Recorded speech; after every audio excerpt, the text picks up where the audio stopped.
이 컴퓨터에 기록하는데요.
네. 1시.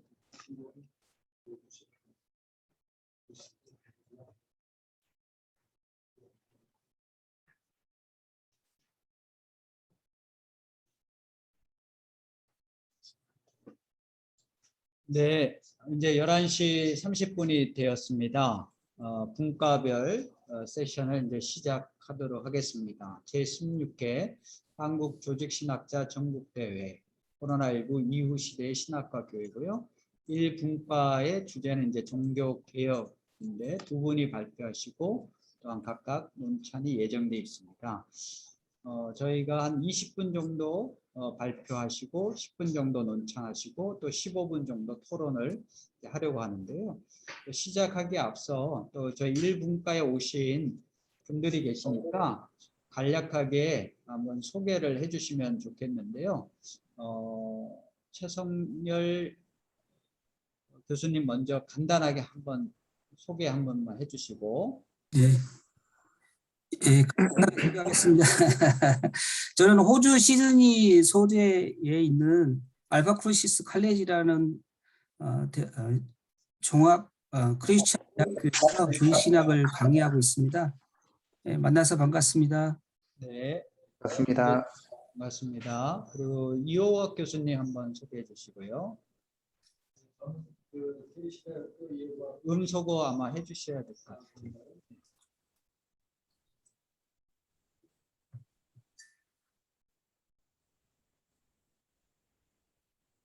네, 안녕하십니까. KC대학교 이호학 교수입니다. 오늘 두 번째 주제를 발표하게 되겠고요. 현재 조직신학회 부회장으로 또 봉사하고 있습니다. 감사합니다. 네, 김성건 교수님 소개해 주시고요. 안녕하십니까. 김성곤입니다. 지금 한남대에서 시간 강사로 가르치고 있습니다. 만나서 반갑습니다. 네, 다음은 정미연 교수님. 안녕하세요. 정미연입니다. 오늘 이호각 교수님 발표하시는데 논찬 맡게 되었습니다. 그리고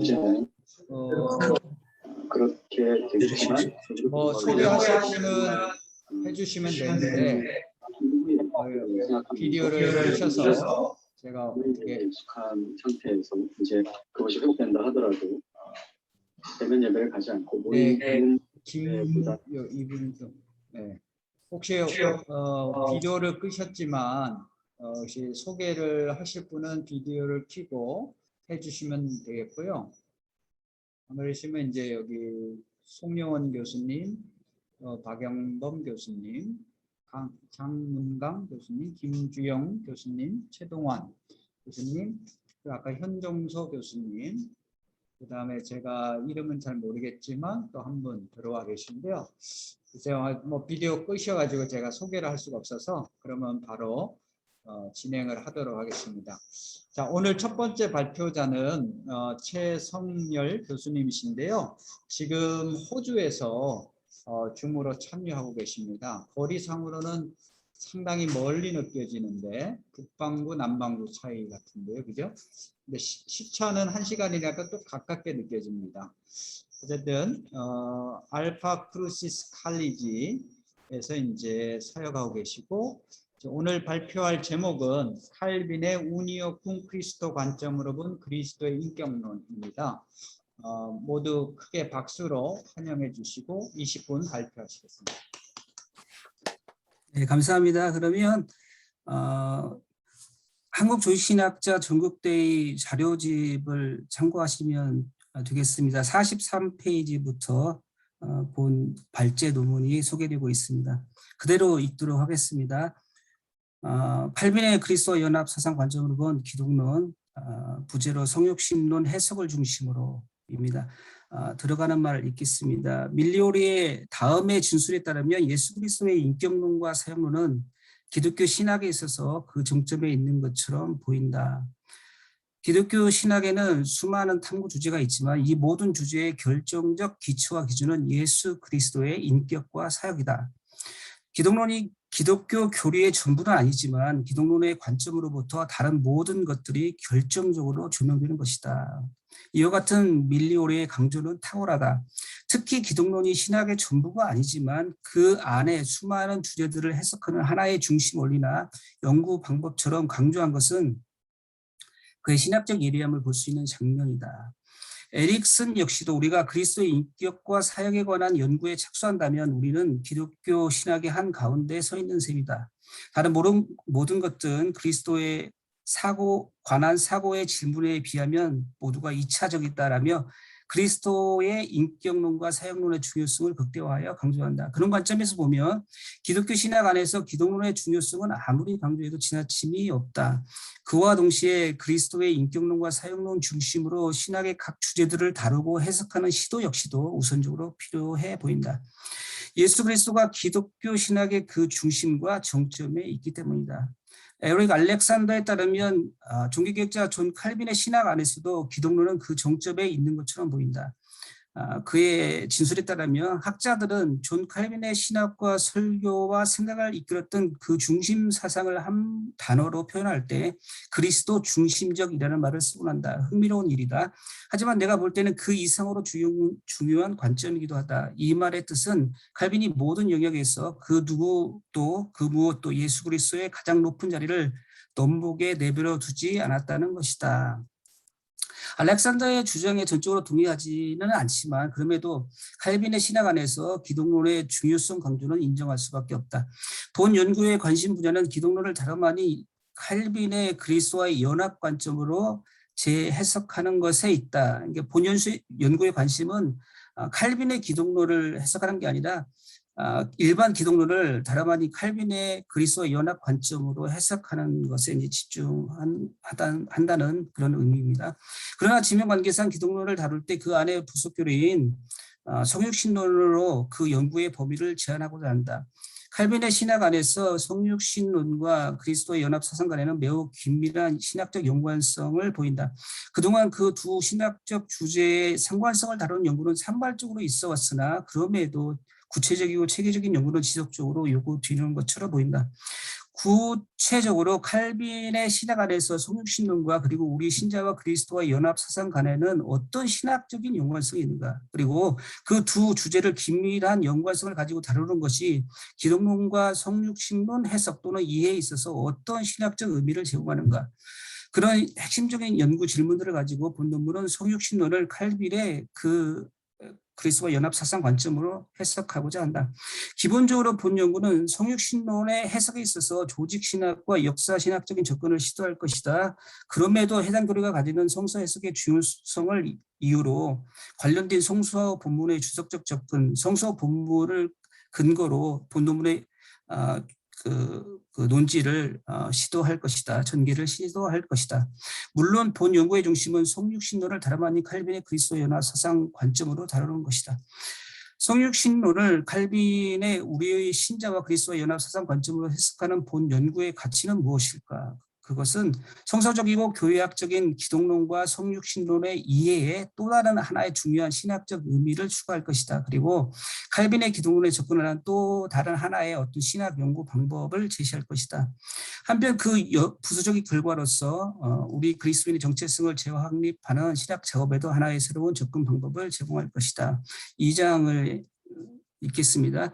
성육신론의 취하신 교리와 칼빈의 그리스도 연합 사상. 성자 그리스도의 성육신은 영어로 incarnation이다. 그 단어는 라틴어 incarnatio라는 어원에서 파생되었다. 그 용어적 의미는 육체를 입고 오심이라는 뜻이다. 그 incarnation은 요한복음 1장 14절 내에서 로고스이신 그리스도께서 육신이 되어라는 부분의 헬라어 원어를 라틴어로 번역하는 과정에서도 등장한다. 그리고 약 4세기 이후부터 그 인카르나티오, 즉 성육신이라는 단어는 한 신학적 용어로 기독교 안에 자리매김된다. 시간적 관점에서 성육신의 좁은 의미는 그리스도께서 육체를 입고 이 땅에 오시는 한 시점을 가리키죠. 그러나 그것의 좀 더 넓은 의미는 그의 출생으로부터 승천까지의 역사적인 전생애를 포함한다. 그리스도의 성육신의 출처는 명확한 성서적 근거를 가진다. 같은 맥락에서 성육신론 안에서 다루는 세부적인 신학적 주제들 역시도 철저하게 성서에 그 뿌리를 두고 있다. 역사 신학적 관점에서 보면 성육신론 안에 포함된 주요 신학적 주제들은 주로 AD 451년 칼케돈 공의회에서 확정된 신앙 고백들과 연관성을 가진다. 그러나 그보다 앞선 니케아 콘스탄티노플 신조 안에서도 부분적으로 그리스도의 성육신에 해당되는 교리들이 다루어지기도 했다. 성육신론 안에 속한 세부적인 신학적 주제들은 성자가 인성을 취하신 그리스도의 자기 비하 또는 자기 비움, 성령에 의한 잉태, 그리고 동정녀 마리아를 통한 수태와 탄생 등 여러 주제들이 있죠. 그 성육신론 중에서 이제 그 그리스도 연합과 긴밀한 연관성을 가진 성자와 인성을 취하심과 성령에 의한 잉태, 이 부분을 집중적으로 다루려고 합니다. 다시 말해서 성육신론은 우리 신자와 그리스도의 연합 사상의 해석에 하나의 어떤 중요한 신학적 근거를 제공한다. 반대로 그리스도 연합은 성육신과 기독론의 신학적 의미를 보다 넓게 확장시켜주는 어떤 원리를 제공한다. 이게 이제 제 그 발제 논문의 어떤 핵심 주제이고 논지라고 보면 되겠습니다. 서방교회 라틴 신학 내에서 기독론과 성육신론은 교부들인 이레네우스와 히폴리투스 그리고 테르툴리아누스 등에 의해 신학적인 발전을 이룬다. 그 성육신론 안에 속한 중요한 신학적인 주제 중 하나가 앞서 언급한 성자 그리스도가 인성을 취하십니다. 그것과 관련된 구체적인 성경 본문 애초에 말씀이 계시나 이 말씀이 하나님과 함께 계셨으니 이 말씀은 곧 하나님이십니다. 말씀이 육신이되어 우리 가운데 거하시며, 이 부분이 이제 성육신론에 해당되는 부분이겠죠. 우리가 그의 영광을 보니 아버지의 독생자의 영광이여 은혜와 진리가 충만하더라. 이 성경 구절에서 언급하고 있는 말씀은 아버지의 독생자이신 성자 그리스도를 가리킨다.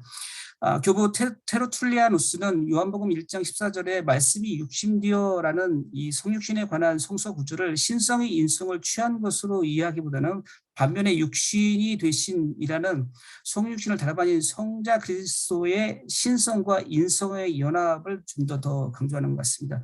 그보다 후대 교부인 아우구스티누스는 해당 구절을 좀 더 구체적으로 해석한다. 그에 따르면 성육신은 신성이 육신으로 변화된 것이 아니라 신성에 의해서 육신이 취해진 것이다 라고 강조를 하죠.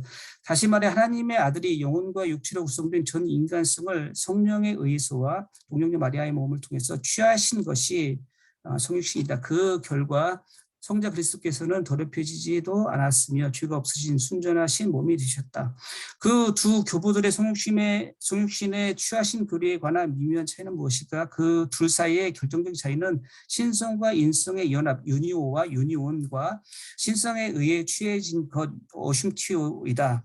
첫 번째 근대 성서학자와 개혁주의 신학의 아버지라고 호칭되기도 하는 칼빈은 그 둘 다를 강조한다. 다음의 진술들은 칼빈의 진술은 그 대표적인 예들이다. 그리스도께서는 진정한 인간 육신의 본체를 취하셨다. 여기서 취하심성 교리가 나오죠. 내 주의 모친이라고 한 엘리사벳의 말은 하나님의 아들 안에서 그 두 본질이 결합되어서, 즉 그리스도께서 자신의 신성과 함께 인간에게서 취한 인성으로 취하심성 교리와 인성으로 연합되어서 신성과 인성의 연합 교리를 말하죠.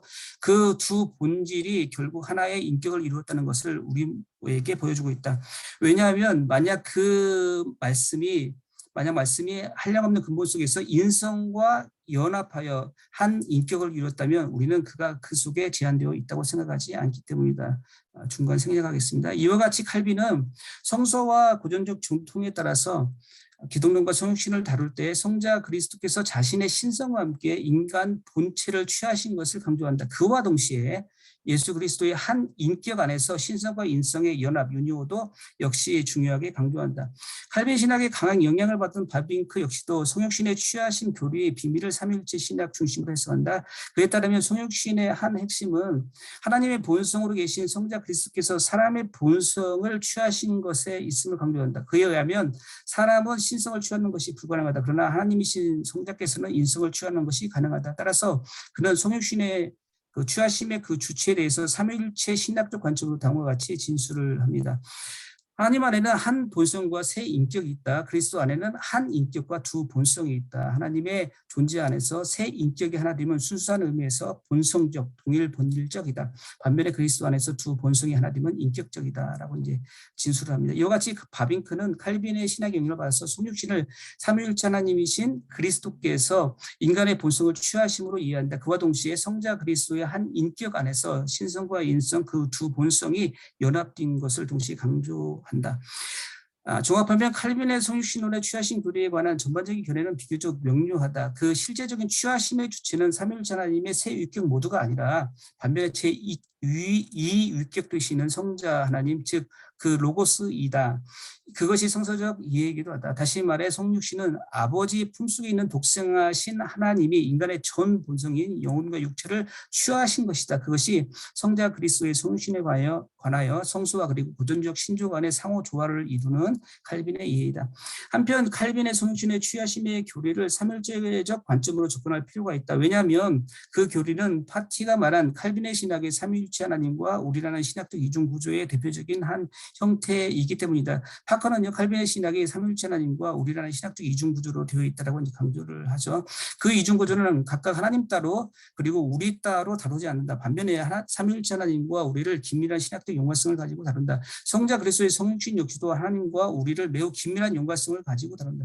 그런 관점에서 성육신은 구속 사역뿐만 아니라 반면에 우리와 함께 하시기 위해 삼위일체 하나님이신 성자 그리스도께서 우리의 인성을 취하신 사건으로도 해석하죠. 칼빈은 그리스도께서 아버지의 보내심을 받은 목적을 하나님이 아들의 손을 통하여 그가 그의 교회의 영원한 보호자여 수호자가 될 것이라고 해석합니다. 그는 또한 그리스도가 하나님의 품과 이해할 수 없는 자리를 떠나 강림한 것은 우리를 가까이 하려는 의도였다라고 진술하죠. 성육신은 하나님께서 다름아닌 우리와 함께 하시기 위해 임마누엘로 오신 역사적인 실제 사건이기 때문이다. 직접적으로 칼빈은 그 임마누엘 사건과 성육신론 간의 긴밀한 연관성을 다음과 같이 다루고 있다. 만일 하나님의 그 위엄 자체가 우리에게 강림하지 않았다면 사태는 참으로 절망적이 되고 말았을 것이다. 따라서 하나님의 아들이 우리를 위하여 임마누엘, 즉 하나님이 우리와 함께 계심이 될 필요가 있었던 것이다. 그런 방식으로 그의 신성과 우리의 인간 성품이 상호 연결되어 함께 성장할 수 있었다. 그렇지 않았다면 우리가 하나님이 우리와 함께 거하시기를 소망한다고 해도 충분한 친근감이나 견고한 친밀함도 없었을 있을 것이다. 이와 같이 칼빈은 성육신론 안에서 삼위일체 하나님이 우리와 함께 계신다는 임마누엘 사상이 포함되어 있음을 강조한다. 한편 칼빈은 성육신론의 취하심 교리를 다루면서 하나님이 우리와 함께 계시는 또 다른 방식, 다름 아닌 우리 신자와 그리스도와 연합에 의해서임도 강조한다. 그의 기독교 안에서 다음의 진술이 그 대표적인 한 예이다. 중보자는 참 하나님과 참 인간이 어야만 한다. 또 우리의 뼈를 자신의 뼈로 우리와 한 몸 되었기 때문이다. 그는 자신에게 고유한 것을 우리에게 주기 위하여 자진하여 인간의 성품을 취하셨고 우리와 공동으로 하나님의 아들과 인자가 되었다. 예를 들어 우리가 그리스도는 우리를 하나님의 자녀 되게 하시기 위해서 인간이 되셨다고 말하는 경우 이 말이 모든 사람에게 확대되는 것은 아니다. 왜냐하면 믿음이 개입하여 우리가 그리스도의 몸에 영적으로 연합되었기 때문이다. 이게 우리와 그리스도와의 연합을 성육신과 연결해서 칼빈은 다루고 있습니다. 칼빈에 따르면 성육신론의 취하신 교리는 우리 신자와 그리스도의 연합을 이해하는 것에도 하나의 중요한 신학적 근거를 제공한다. 왜냐하면 삼위일체 하나님이신 성자 그리스도께서 우리와 항상 함께 하겠다는 언약을 성취하기 위해 성령을 통해 우리 안에 연합하셨기 때문입니다. 그런 맥락에서 베일리도 성육신 내 그리스도의 신성과 인성의 본성적 연합과 그리고 신자와 그리스도 연합 간의 신학적 상관성이 있음을 갈라디아서 2장 20절을 인용하여 진술한다. 칼빈 이외에도 이렇게 성육신론을 그리스도의 연합 관점으로 바라보는 신학자가 있다는 것을 제가 제시를 한 것입니다. 칼빈은 그것을 우리와 그리스도 연합 또는 신비적 연합 등으로 표현한다. 성자 하나님 그리스도께서 성령을 통해 우리의 인성, 우리와 동일한 본질을 취하시고 연합한 사건이 성육신이다. 그런 관점에서 성육신은 하나님이 우리 신자와 연합할 수 있는 가능성을 보여준 사건이다. 반대로 그리스도의 연합은 성육신의 의미를 보다 더 확장해주는 어떤 신학적 원리 역할과 기능을 한다. 3장 읽겠습니다. 성육신론의 성령에 의한 잉태 교리와 칼빈의 그리스도와의 연합사상. 성자 그리스도의 성육신은 삼위일체 하나님의 사역을 보여주는 대표적인 사건 중 하나이다. 다시 말해 성육신은 우리의 구원을 위한 삼위일체 하나님의 연합적 사역을 보여주는 파노라마와 같다. 구체적으로 성부 하나님은 구원 사역과 연관된 그리스도의 성육신을 오래전부터 약속하셨다. 하나님의 그 언약은 성자를 통해서 반복적으로 선포되었다. 성자 그리스도는 성육신의 실질적인 주체가 되시는 분이다. 그는 성부와 같은 본체 되시나 우리의 구원을 위해서 자신을 철저히 비우셨다. 뿐만 아니라 자기 일을 낮추어 사람들과 같이 되었고 십자가에서 죽기까지 복종하셨다. 특히 성령 하나님은 성육신 사건에 있어서 결정적인 역할을 하신 분이다. 왜냐하면 성서는 성자의 성령에 의한 잉태를 반복적으로 선포하고 있기 때문이다. 이와 같이 성육신의 신비는 성령에 의한 초자연적인 잉태와 긴밀한 연관성을 가진다. 성서는 성육신 중에서 처녀로부터의 그 초자연적 잉태를 다름 아닌 성령 하나님의 사역으로 증언하고 있다. 그 대표적인 성경 구절이 다음과 같다. 마리아가 천사들에게 말하되 나는 남자를 알지 못하며 어찌 이 일이 있으리까. 천사가 대답하여 이르되 성령이 내게 임하시고 지극히 높으신 이의 능력이 너를 덮으리니 그런 분은 아실 바 거룩한 이는 하나님의 아들이라 일컬어지리라. 이와 같이 성서는 성육신을 다룰 때 반복적으로 그리스도의 천녀로부터의 잉태와 함께 동시에 성령에 의한 잉태를 같이 선포하고 있다. 성서가 그 둘 사이에 긴밀한 연관성이 있음을 강조하고 있는 것이다. 성육신론 안에서의 성령의 핵심적인 사역 중 하나는 그리스도의 천하로부터의 잉태와 관련된 결정적인 역할이다. 따라서 성령의 사역과 역할 없이 동정녀로부터의 잉태는 사실상 설명이 불가능하다. 그럴 경우 성육신은 역사적 실제성을 상실하여 하나의 신화로 전락하게 될 것이다. 그런 관점에서 성육신론은 성령의 사역론과 신학적인 불가분의 관계가 있다. 칼빈에 따르면 그 성령에 의한 성육신의 원리는 우리 신자와 그리스도와 연합을 해석할 때 하나의 중요한 신학적 근거를 제공한다. 그리스도의 성육신 과정에서 성령의 사역과 역할이 필연적인 것처럼 마찬가지로 칼빈에 의하면 성령은 우리와 그리고 그리스도와의 시공간을 초월한 신비적 연합에 있어서도 성육신에서처럼 성령의 사역이 효과적이고 실제적인 사역을 한다고 강조를 하고 있습니다. 대표적인 예를 보면 그는 우리를 위해서 하늘로부터 내려오신 하나님의 영원한 말씀이기 때문에 생명이라는 것뿐만 아니라 내려오심으로써 그가 취하신 육신의 그 능력을 부으셔서 거기로부터 생명이 흘러나와 우리도 그 생명에 연합하게 하셨다는 것을 가르친다. 그러므로 성령께서 공간적으로 서로 떨어져 있는 것을 참으로 연합하신다는 것을, 그리스도와 우리를 연합하신다는 것을 우리 시선으로 이해하지 못한다는 사실이 우리로 하여금 믿음으로 생각하게 만든다. 칼빈은 성령의 초월적 사역 없이는 우리와 그리스도의 연합이 현실적으로 불가능함을 강조한다. 성령의 사역과 역할 없이 하나님의 우편에 계신 그리스도께서 온 우주에 충만해 계신 그리스도께서 어떻게 우리 신자와 연합을 이룰 수 있겠는가? 그럴 경우 그 연합은 하나의 탁상론적 사사악 무각이 될 것이다. 성령의 그 초월적인 사역이 있기에 우리 신자는 그리스도와 신비한 연합을 이루어 새로운 피조물을 이룬다. 그것은 이전과 다른 완전히 새로운 정체성을 의미한다. 다시 말해서 우리의 정체성은 예수 그리스도와 연합한 작은 예수이며 작은 그리스도이다. 성령에 의한 그리스도와의 그 신비적인 연합을 통하여 우리는 무명한 자 같으나 유명한 자여, 죽은 자 같으나 생명 있는 자여, 근심하는 자 같으나 기뻐하는 자여, 가난한 자 같으나 부유한 자일 뿐만 아니라 많은 사람에게 부유케 하는 자여, 아무것도 없는 자 같으나 오타자가 있네요. 없는 자 같으나 모든 것을 가진 자가 될 수 있다는 것이다. 그러나 칼빈은 성육신론과 우리와 그리스도의 연합론 간에 결정적인 차이가 있음을 분명히 한다. 그 유사성으로 보면은 그 성육신론과 우리와 그리스도의 연합 간에 성령의 그 초월적인 사역을 강조했다면 이제 차이성은 그에 따르면 성육신론은 그리스도의 한 인격 안에서 신성과 인성의 본성적 연합을 의미한다. 성육신론은요. 그 성육신을 통한 본성적 연합은 성자 하나님 그리스도께서 성령을 통해서 우리의 인성을 취하신 것이다. 그 순간 인성이 성자의 신성을 인해 죄가 없는 인성이 된 것이다. 그런 관점에서 성소와 교부 그리고 칼빈에 따르면 그리스도께서는 비록 육체의 몸을 입고 있으셨지만 죄가 없으신 분이요 죄를 범하는 가능성도 없는 분이 되신다. 그러므로 칼케돈 신조는 예수 그리스도를 참 하나님이시며 동시에 참 인간 되심을 강조한다. 반면에 칼빈은 우리 신자와 그리스도의 연합은 성육신의 경우처럼 신성과 인성 간의 본성적 연합이 아님을 단호한 어조로 강조한다. 만약 우리가 성신과 같이 하나님의 신성 그 자체와 우리가 본성적으로 연합되었다면 우리 자신이 마치 하나님 자신이 되는 그야말로 심각한 범신론적 오류에 빠질 수밖에 없기 때문이다. 칼빈이 말한 그 오류의 대표적인 신학자가 오시안더이다. 그는 연합을 마치 밀가루 반죽처럼 혼합, 믹스처 오브 서브스탄스로 이해를 하죠. 혼합으로 이해했다. 그 결과 우리가 그리스도의 본성과 하나가 된다는 밀가루 반죽처럼 혼합이 되어서 우리가 그리스도가 되고 그리스도가 우리가 된다는 본질 혼합이라는 심각한 신학적 오류에 빠졌다. 칼빈은 그 범신론적인 우리 신자와 그리스도와의 본질 혼합을 매우 강력하게 비판한다. 때로는 칼빈 역시도 우리 신자와 그리스도와 연합을 실제적인 연합 또는 실체적인 연합이라는 표현을 사용하고 있거든요. 그런데 혼합이라는 표현이 아니라 연합이라고 진술합니다. 그러나 그가 강조한 것은 연합이지 혼합이 아니다. 그리고 앞서 언급한 것처럼 그 연합들은 반드시 성령을 통한 신비적 연합임을 의미한다. 칼빈에 따르면 우리 신자와 그리스도 연합은 성령에 의한 위로부터와 그리고 우리의 믿음을 통한 아래로부터라는 두 신학적 방향성을 모두 가진다. 다시 말해서 우리 신자와 그리스도 연합은 객관적으로는 성령을 통해서 이루어진다. 동시에 주관적으로는 그 연합은 우리의 믿음을 요구한다. 따라서 칼빈의 신학 안에서 우리 신자와 그리스도 연합은 영적 연합, 믿음적 연합, 성령에 의한 연합 등 다양한 표현들로 다루어진다. 칼빈의 강조처럼 우리 신자는 하나님의 신성 그 존재를 갖춘 존재가 아니다. 비록 그분과 연합했더라도 여전히 우리는 죄성이라는 연약함을 가진 한계적 존재이다. 그런 맥락에서 우리 신자는 이미 그리스도와 연합을 이뤘으나 그러나 아직도 성령을 통해 성화의 전진적인 과정 중에 있는 존재인 것이다.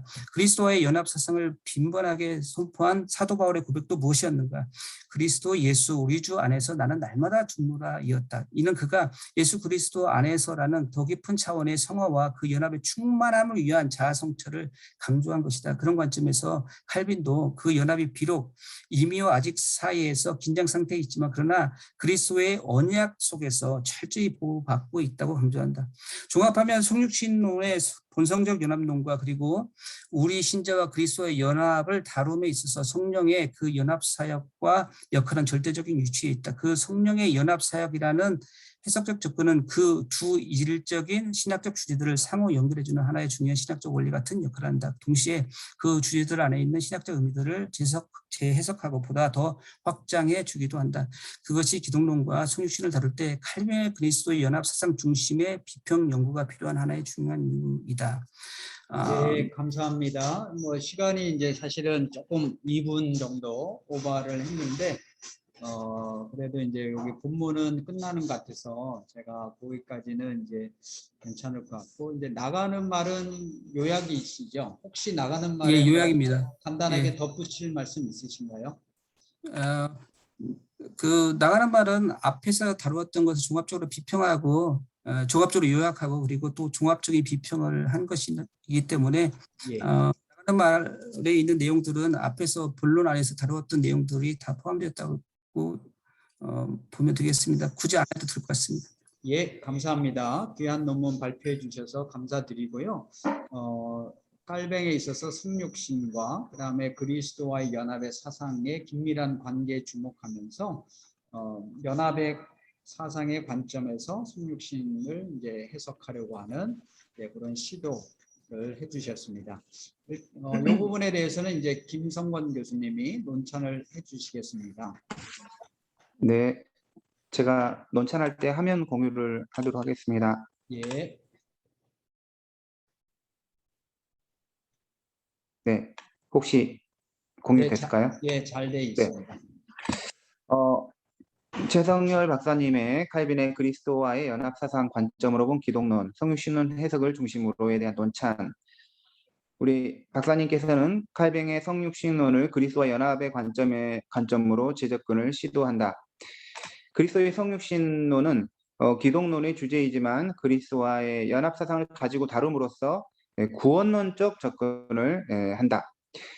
이 논문의 과제는 칼빈의 성육신론과 그리스도와 연합사상이 무엇인지 그것이 서로 어떻게 연결될 수 있는지를 다루는 데 있다. 논문은 이제 요약이 있는데요. 일단은 1. 최성열 박사는 신학에서 기독론의 중요성을 상기시킨다. 기독론이 기독교 신학의 중심과 정점에 있다. 이것은 칼빈 신학에도 적용된다. 그는 이 주제를 다루기 위해서 역사적 접근과 조직신학적 접근을 한다. 먼저 성육신, 곧 말씀이 육신이 됨을 언급한다. 성육신의 문제는 성자가 인성을 취하심, 그리스도의 자기 비하, 성령에 의한 잉태의 문제 등으로 다루어진다. 터툴리안은 성자 그리스도의 신성과 인성의 연합으로서 성육신을 이해하며 아우구스티누스는 신성이 육신을 취한 것으로 이해했다.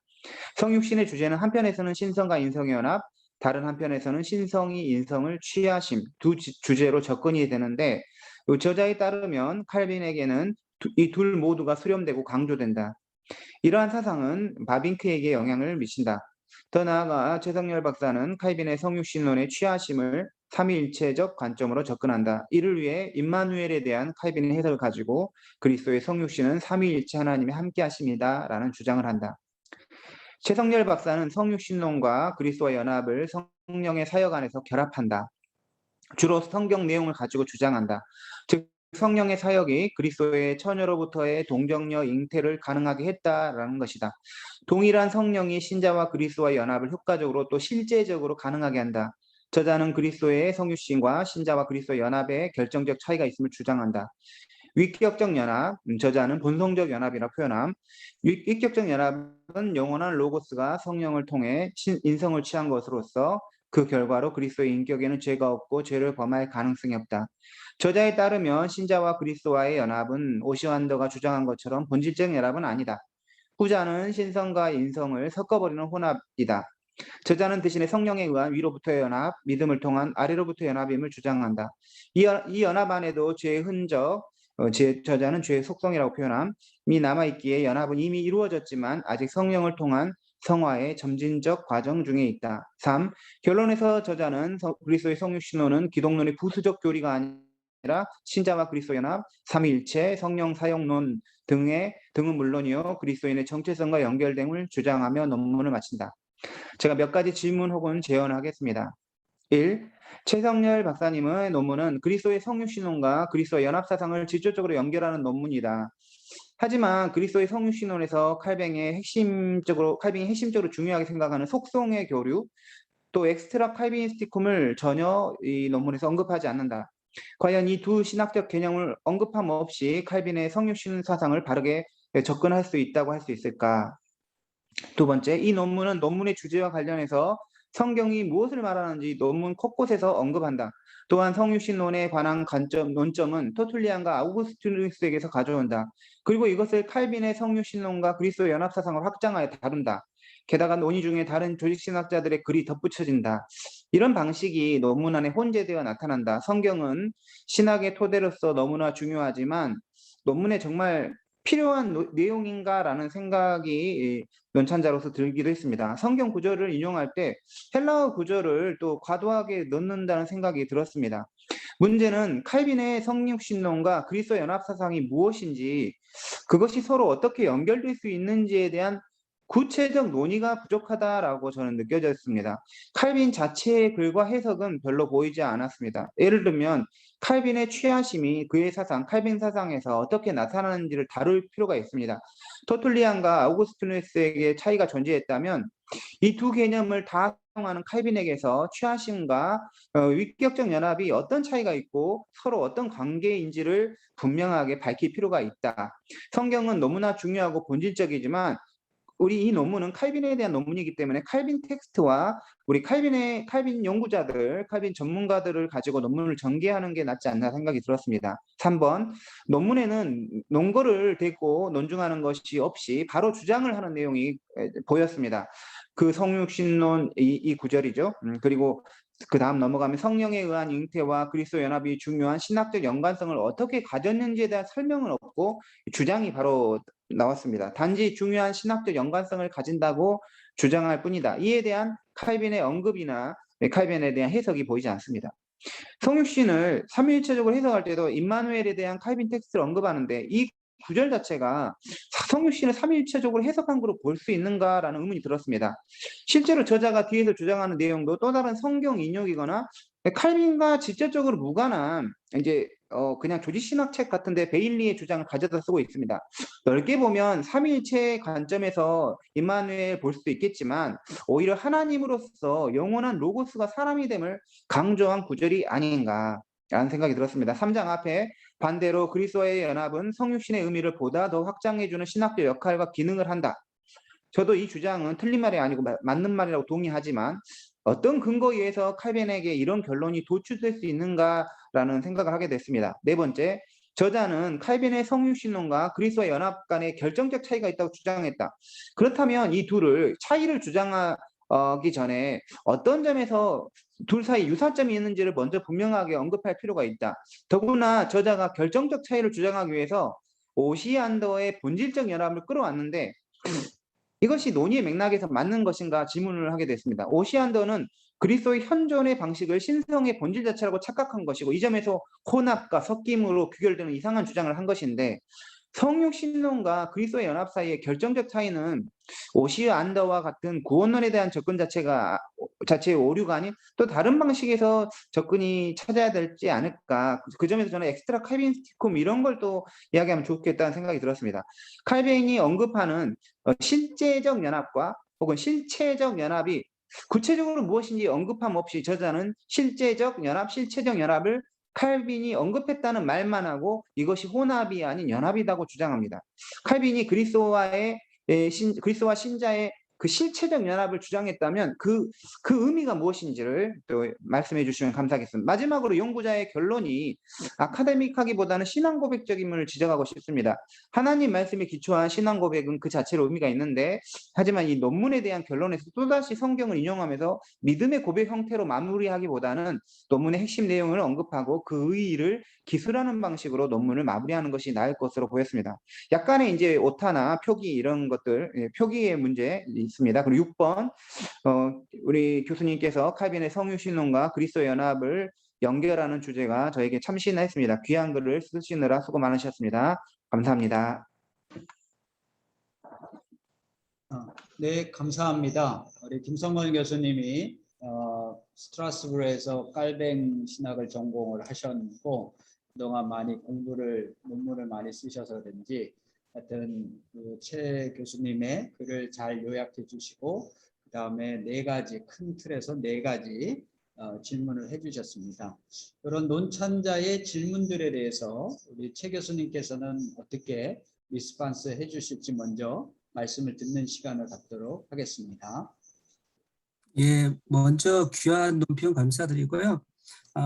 논평에 대한 답변을 먼저 드리기 전에 먼저 바로잡고 싶은 부분이 있는데 논평의 첫 부분 보면 이제 논평자 김성원 교수님께서 그리스도의 성육신은 기독론의 주제이지만 그리스도 연합 사상을 가지고 다룸으로써 구원론적 접근을 한다고 했는데 저는 사실 구원론적 접근이라는 말을 별로 안 좋아해요. 그리스도 연합을 다룰 때 물론 그리스도의 연합이 구원론 안에서 다루어지는 교리로서 다루어지기도 하지만 최근의 신학적 경향은 찰스 팔티나 아니면 에반스나 아니면 줄리 칼린스 같은 이제 신학자들이 주장하는 게 뭐냐면 그리스도의 연합을 구원론에 중속된 어떤 하나의 교리로서 다루지 말고 이것이 칼빈 신학을 관통하는 어떤 신학적인 원리 좀 더 상위 개념으로 어떤 연구 방법이나 아니면 핵심 사상을 칼빈의 한 핵심 사상으로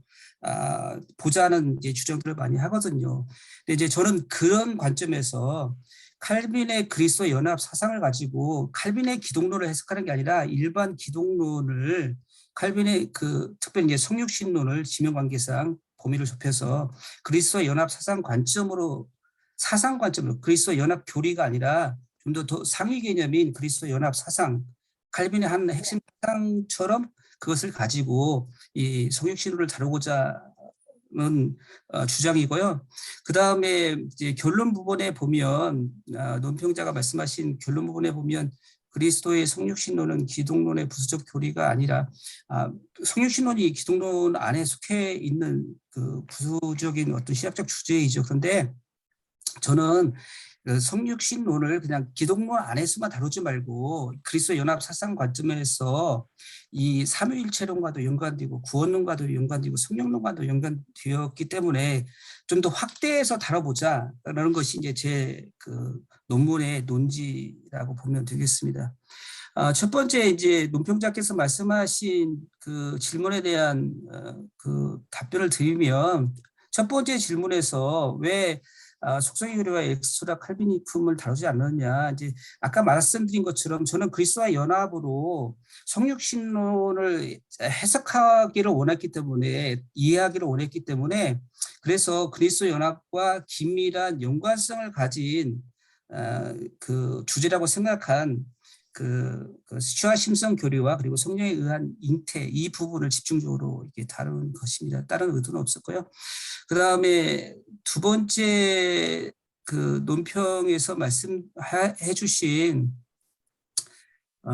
테르툴리아누스와 아구스티노에서 가져와서 칼빈의 그것과 이제 칼빈의 성육신론의 그리스도의 여러 사상과 그러니까 취하심성고리와 그다음에 그리스도의 신성과 인성의 연합, 이 위격적 연합 또는 이제 본성적 연합, 저는 본성적 연합이라는 말을 더 좋아하거든요. 위격적 연합보다 신성과 인성의 연합이기 때문에 본성적 연합이 좀 더 우리에게 사실적으로 다가오기 때문에 그래서 이제 사실 유니오 하이포스타티카 이 번역도 본성이라는 부분이 좀 강하게 있어서 그래서 이제 그렇게 번역하기를 좋아하는데 하여간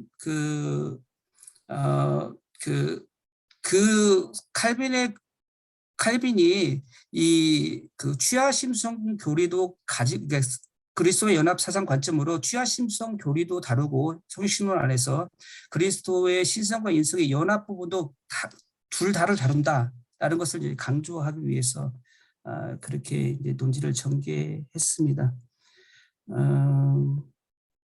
그다음에 칼빈의 성육신론과 그리스도 연합 사상이 무엇인지 그리고 그것이 서로 어떻게 연결되는지 구체적인 논의가 부족하다고 했는데 저는 이제 그렇게 이제 들렸다면 맞는 것이죠. 그런데 이제 저는 충분히 칼빈 자체의 글을 넣어서 성육신론과 그리스도 연합 사상이 어떻게 연결되는지를 설명한다고 했는데 이제 그 부분이 좀 더 명료하게 다루지 못한 것 같습니다. 아니면 좀 더 지면을 할애해서 다뤘으면 더 좋았겠다는 이제 생각을 해보았습니다. 그 다음에 논평의 3번을 보면 성육신론 중에서 성자가 인성을 취하심과 성령에 의한 잉태는 그리스도와의 연합 사상과 또 중요한 신학적 연관성을 가진다. 다시 말해서 제 말을 인용하면서 성령에 의한 잉태와 그리스도와 연합이 어떤 중요한 신학적 연관성을 가졌는가에 대한 설명이 없다고 했는데 제가 그 부분을 설명을 본문에서 한 것 이제 강조를 한다고 했는데 이 부분이 좀 드러나지 않은 것 같습니다. 즉, 그 성육신론 안에 있는 성령에 의한 잉태, 성령의 그리스도의 인성을 취하심과 그리스도의 신성과 인성이 연합하는 과정에서 성령의 역할이 주도적이었다. 성령에 의한 또한 성령을 통한 이런 부분을 강조하는 것처럼 마찬가지로 우리와 그리스도와 연합, 시공간적으로 갭이 있는데 하나님 보좌 우편에 계신 그리스도와 우리와 실제적으로 어떻게 연합되어 수 있는가. 결국 성령에 의한 성령의 사역이 절대적인 역할을 하잖아요. 그래서 그 부분들이 공통점이다, 유사성이다라고 이제 강조를 한 건데 그 부분이 좀 명료하게 보이지 않은 것 같습니다. 예, 베일리도 언급한 것도 칼빈뿐만 아니라 다른 신학자들도 베일리뿐만 아니라 최근에는 뭐 기포드 이런 신학자들도 이제 그 성육신론을 해석할 때 삼위일체적으로 해석을 많이 하죠. 예전에 이제 고전적으로는 바빙크도 그랬고 그런 것들을 최근에도 이런 그 성육신론을 다룰 때 삼위일체론적인 접근을 한다, 삼위일체 신학적인 접근을 한다라는 것을 보여주기 위해서 그렇게 이해를 든 것입니다. 네, 그다음에 그 4장에서 저자는 칼빈 여기에서 이제 유사점에 대해서 칼빈의 성육신론과 우리 신자와 그리스도 연합 간의 차이성을 말하고 유사성은 말하지 않았다고 했는데 유사성도 이제 제가 저는 이제 한다고 했는데 그 부분이 이제 명료하게 드러나지 않은 것 같습니다. 네, 여기까지 하겠습니다. 네, 감사합니다. 귀한 발표해 주시고 논찬해 주시고 또 여기에 대해서 천천하게 잘 답변을 해주셨습니다. 혹시 김성원 교수님 발표자의 리스판스에 대해서 혹시 더 질문 추가적으로 하실 거 있으면 해주시고요. 또한 여기 플로어에 계신 분들 중에 논문에 대해서 논평이나 질문 있으시면 자유롭게 해주셔도 되겠습니다. 먼저 김성원 교수님 혹시 더 추가적으로 하실 말씀 있으실까요? 네, 우리 최성열 교수님께서 다시 이렇게 설명해 주시면서 무엇을 더 강조하는 관점에서 논문을 접근했는지를 들어보니까 좀 더 이해가 더 되었고요. 이제 제가 이제 텍스트를 좀 더 꼼꼼하게 읽었으면 조금 드러났을 건데 그런 생각도 했습니다. 네, 제 논찬이 이제 제가 주관적으로 느꼈던 거기 때문에요. 이미 텍스트에서는 이제 교수님께서 어느 정도 말씀해 주셨다라고 했는데 다시 한번 제가 또 살펴보도록 하겠습니다. 감사합니다. 네, 감사합니다. 이렇게 대화와 토론을 하면서 서로 더 잘 이해하는 것 같습니다.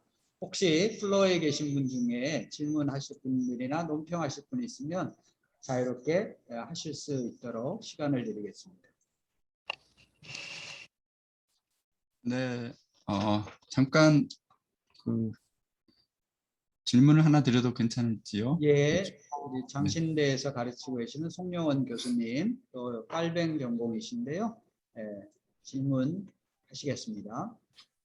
네, 먼저 우리 최성열 박사님의 아주 귀한 논문을 읽게 돼서 아주 기쁘게 생각하고 특별히 이 그리스도와의 연합 사상으로 본 이 기독론, 성육신론을 해석을 중심으로 해서 오늘 아주 귀한 발제를 통해서 저도 많은 걸 또 배우고 또 이렇게 배울 수 있게 되었습니다. 그래서 먼저 아주 좋은 논문 이렇게 소개해 주신 최 박사께 먼저 감사드립니다. 제가 조금 그냥 뭐 질문일 수도 있고 또 저의 어떤 제언일 수도 있는데 또 어차피 우리 최 박사님께서 이 논문을 쓰시면서 아마 많은 생각을 했을 또 지점들이 있었을 것 같아서 좀 여쭤보겠습니다. 몇 가지.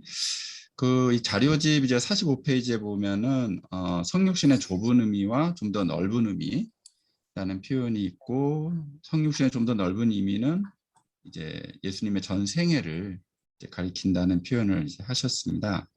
그리고 그 밑에 보시면 성육신론이 우리 신자와 그리스도와의 연합의 사상 해석의 하나의 네, 그 같은 페이지 45페이지 밑에 보시면 성육신론은 우리 신자와 그리스도와의 연합 사상의 해석에 하나의 중요한 이제 신학적 근거를 제공하고 반대로 그리스도와 연합은 성육신론과 기독론의 신학적 의미를 좀 더 보다 넓게 확장시켜준다 이렇게 말씀하셨는데 제가 이 논문을 읽으면서 들은 생각은 이 논문이 이제 성육신의 좁은 의미에 주로 집중 이제 하신 것 같고 그래서 좀 더 넓은 의미로 해서 이 전체 제목이 칼빈의 이제 그리스도와의 연합 관점으로 본 그리스도의 인격론이기 때문에 그 예수 그리스도의 전생에서 일종의 이제 공적 인격으로 보면 왕과 제사장과 또 선지자라는 어떤 공적 인격이 있는데 이 부분을 이 논문에 어떻게 보면 좀 후반부로 이거를 좀 더 추가해 주시면서 그러면서 이제 아까 45페이지에서 말씀하신 그 왕과 예수님의 그 세 가지의 어떤 공적 인격이 우리 그리스도인들이 예수 그리스도와 영적 실제적인 어떤 연합을 하는 가운데 우리 그리스도인들의 어떤 그 세 가지의 어떤 정체성 그 부분이 바탕이 되지 않을까 기독론적인 그래서 그런 부분을 만약에 조금 이게 추가를 하실 수가 있는 건지 아니면은 그것도 별도의 논문으로 뭐 물론 할 수도 있겠지만 그런 생각이 들었고요. 이 생각을 제가 조금 드리는 이유는 또 한 가지는 예수 그리스도의 이제 인격에 대해 설명하시면서 그것이 이제 소위 말해 신성과 인성의 연합 혹은 신성과 인성, 신성 인성을 취하심 이 두 가지 다 있다고 말씀하셨는데 여기서 칼빈이 생각하는 예수 그리스도의 신성 그리고 칼빈이 생각했던 예수 그리스도의 인성 특히 그 인성 부분이 저는 중요하다고 보는데 왜냐하면 그것이 소위 말해 우리 인간의 어떤 인격에 대한 부분 또 그 인격이라는 게 사실은 하나님의 형상이 부분이 아니겠습니까? 그러니까 그 인격의 어떤 원형이 되시는 이제 하나님의 모형으로서의 그 인격성이 있고 하나님의 인격성, 삼위일체의 인격성이 있고 그것이 그 원형의 모형이 되는 형상이 되는 일종의 모양이 되는 우리 인간의 어떤 인성 안에 있는 또 인격성이 있는데 그 신성과 인성이 연합되면서 그리스도의 이제 소위 말해 그 이제 위격이 이 지상에서 예수 그리스도의 인격과 그 사상, 인격과 사역 그것이 이제 밀려에서 아까 인용하시면서 시작한 그 부분인데 그 부분이 굉장히 중요하다고 저는 생각하거든요. 이 박사님 논문에서 그래서 그 인성에 대한 부분, 신성에 대한 부분 또 소위 말해 예수 그리스도의 그 인격이 가지는 내재적 삼위일체 안에서의 그런 부분도 있지만 그 경륜적 삼위일체로 내려오면서 특히 성육신 과정에서 그것이 어떤 식으로 그 이제 칼빈이 좀 논의했는지를 조금 그걸 좀 더 구체적으로 그거를 좀 설명해 주시면서 제가 바라기는 그 성육신 인카르나치오를 좀 좁은 의미에서 주로 집중하셨는데 좀 더 넓은 의미에서 공적 생애로 넓히시면서 왕과 선지자와 예언자 이 세 가지에 있어서 신성과 인성의 그 인격적인 그 결합, 인격적인 어떤 결합이 그것이 어떤 식으로 표출되었는가 그리고 그것이 우리 신자와 그리스도와의 연합에 성령께서 어떻게 보면 예수님의 어떤 그 본성계 연합과는 좀 다른 그러니까 그것과 이제 일종의 그 연속성과 불연속성을 갖고 있지만 그래도 성령께서 그 예수 그리스도의 성육신의 역사하신 그 방식과 같은 방식으로 큰 틀에서는 같은 방식으로 성령께서 우리와 신자와 예수 그리스도와 우리와의 그런 연합 그 부분을 이루시면서 우리가 그러한 예수님의 어떤 인격에 참여하는 부분 이런 부분들을 그 좀 더 그거를 좀 부과해 주시면 어땠을까 하는 생각도 좀 들면서 아마도 이 논문 쓰시면서 이런 생각들을 많이 이제 자료를 많이 보셨을 것 같아서 제가 좀 질문이 길어져서 죄송했지만 우리 최 박사님께서 이 우문에 대해서 좀 현답을 해주시면 감사하겠습니다. 네, 질문 감사합니다. 네, 네, 감사합니다. 네, 논문에 대한 논평과 질문이 같이 곁들여 있는데 최 박사님께서 간단하게 좀 답을 해주시면 좋겠습니다. 예, 간단하게 하겠습니다.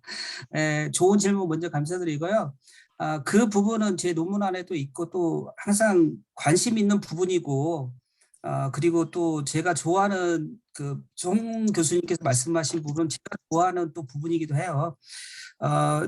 우리와 그리스도의 연합을 해석하면서 실제적으로 이제 우리의 정체성을 적용할 때 저는 이제 우리와 그리스도의 연합으로 인해서 그리스도의 그 삼중직이 우리에게도 유임되었다. 이것은 칼빈이 강조한 거거든요. 이제 그것들을 또 칼빈은 다루는데 그런데 이것은 이미 이제 여러 교수님들이 다루었던 부분이어서 뭐 주은배 교수님 제 기억으로는 다루었고 여러 이제 교수님들이 다루어서 이 부분은 조금 제가 뭐 생략을 했고요. 그리고 또 이제 아까 성육신 좁은 의미에서 좀 다루기를 원해서 이제 그 부분 좀 생략이 되었고 또 그 우리의 인성 부분 그리스도께서 그리스도의 신성의 인성을 취하실 때 우리의 인성 부분을 좀 다루면 많이 다뤘으면 좋았겠지 않겠느냐 이렇게 말씀하시는데 저도 동감하고요.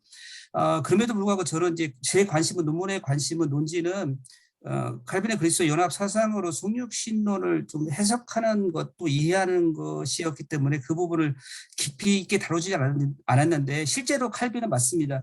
칼빈은 그리스도의 인성을 취하실 때 그 취하신 인성이 호모오시온이라고 표현을 하거든요. 호모오시온 그것은 삼위일체론에서 성부, 성자, 성령이 동일 본질이다라는 것을 강조할 때 호모오시온이라는 단어를 사용한 것이 똑같이 그리스도께서 그리스도의 신성이 우리 인성을 취하실 때 그 인성이 우리 자신, 우리와 같은 인성이다, 동일 본질한 인성이다라는 의미에서 호모오시온을 사용합니다. 그러니까 그리스도께서 인성을 취하신 것이 우리와 다른 인성이 아니라 우리와 동일 본질한 호모오시온이다라는 것을 강조하거든요. 이런 부분들도 이제 넣고 싶은데 사실 제가 관심 있는 부분은 이제 논지에 집중하고 싶었던 부분은 그리스도 연합으로 성신론을 좀 이제 집중적으로 이렇게 다루기를 원해서 그 부분이 조금 이제 깊이 있게 다루지 못한 것 같습니다. 예, 감사합니다. 좋은 논평, 질문 그리고 리스판스까지 감사드리고요.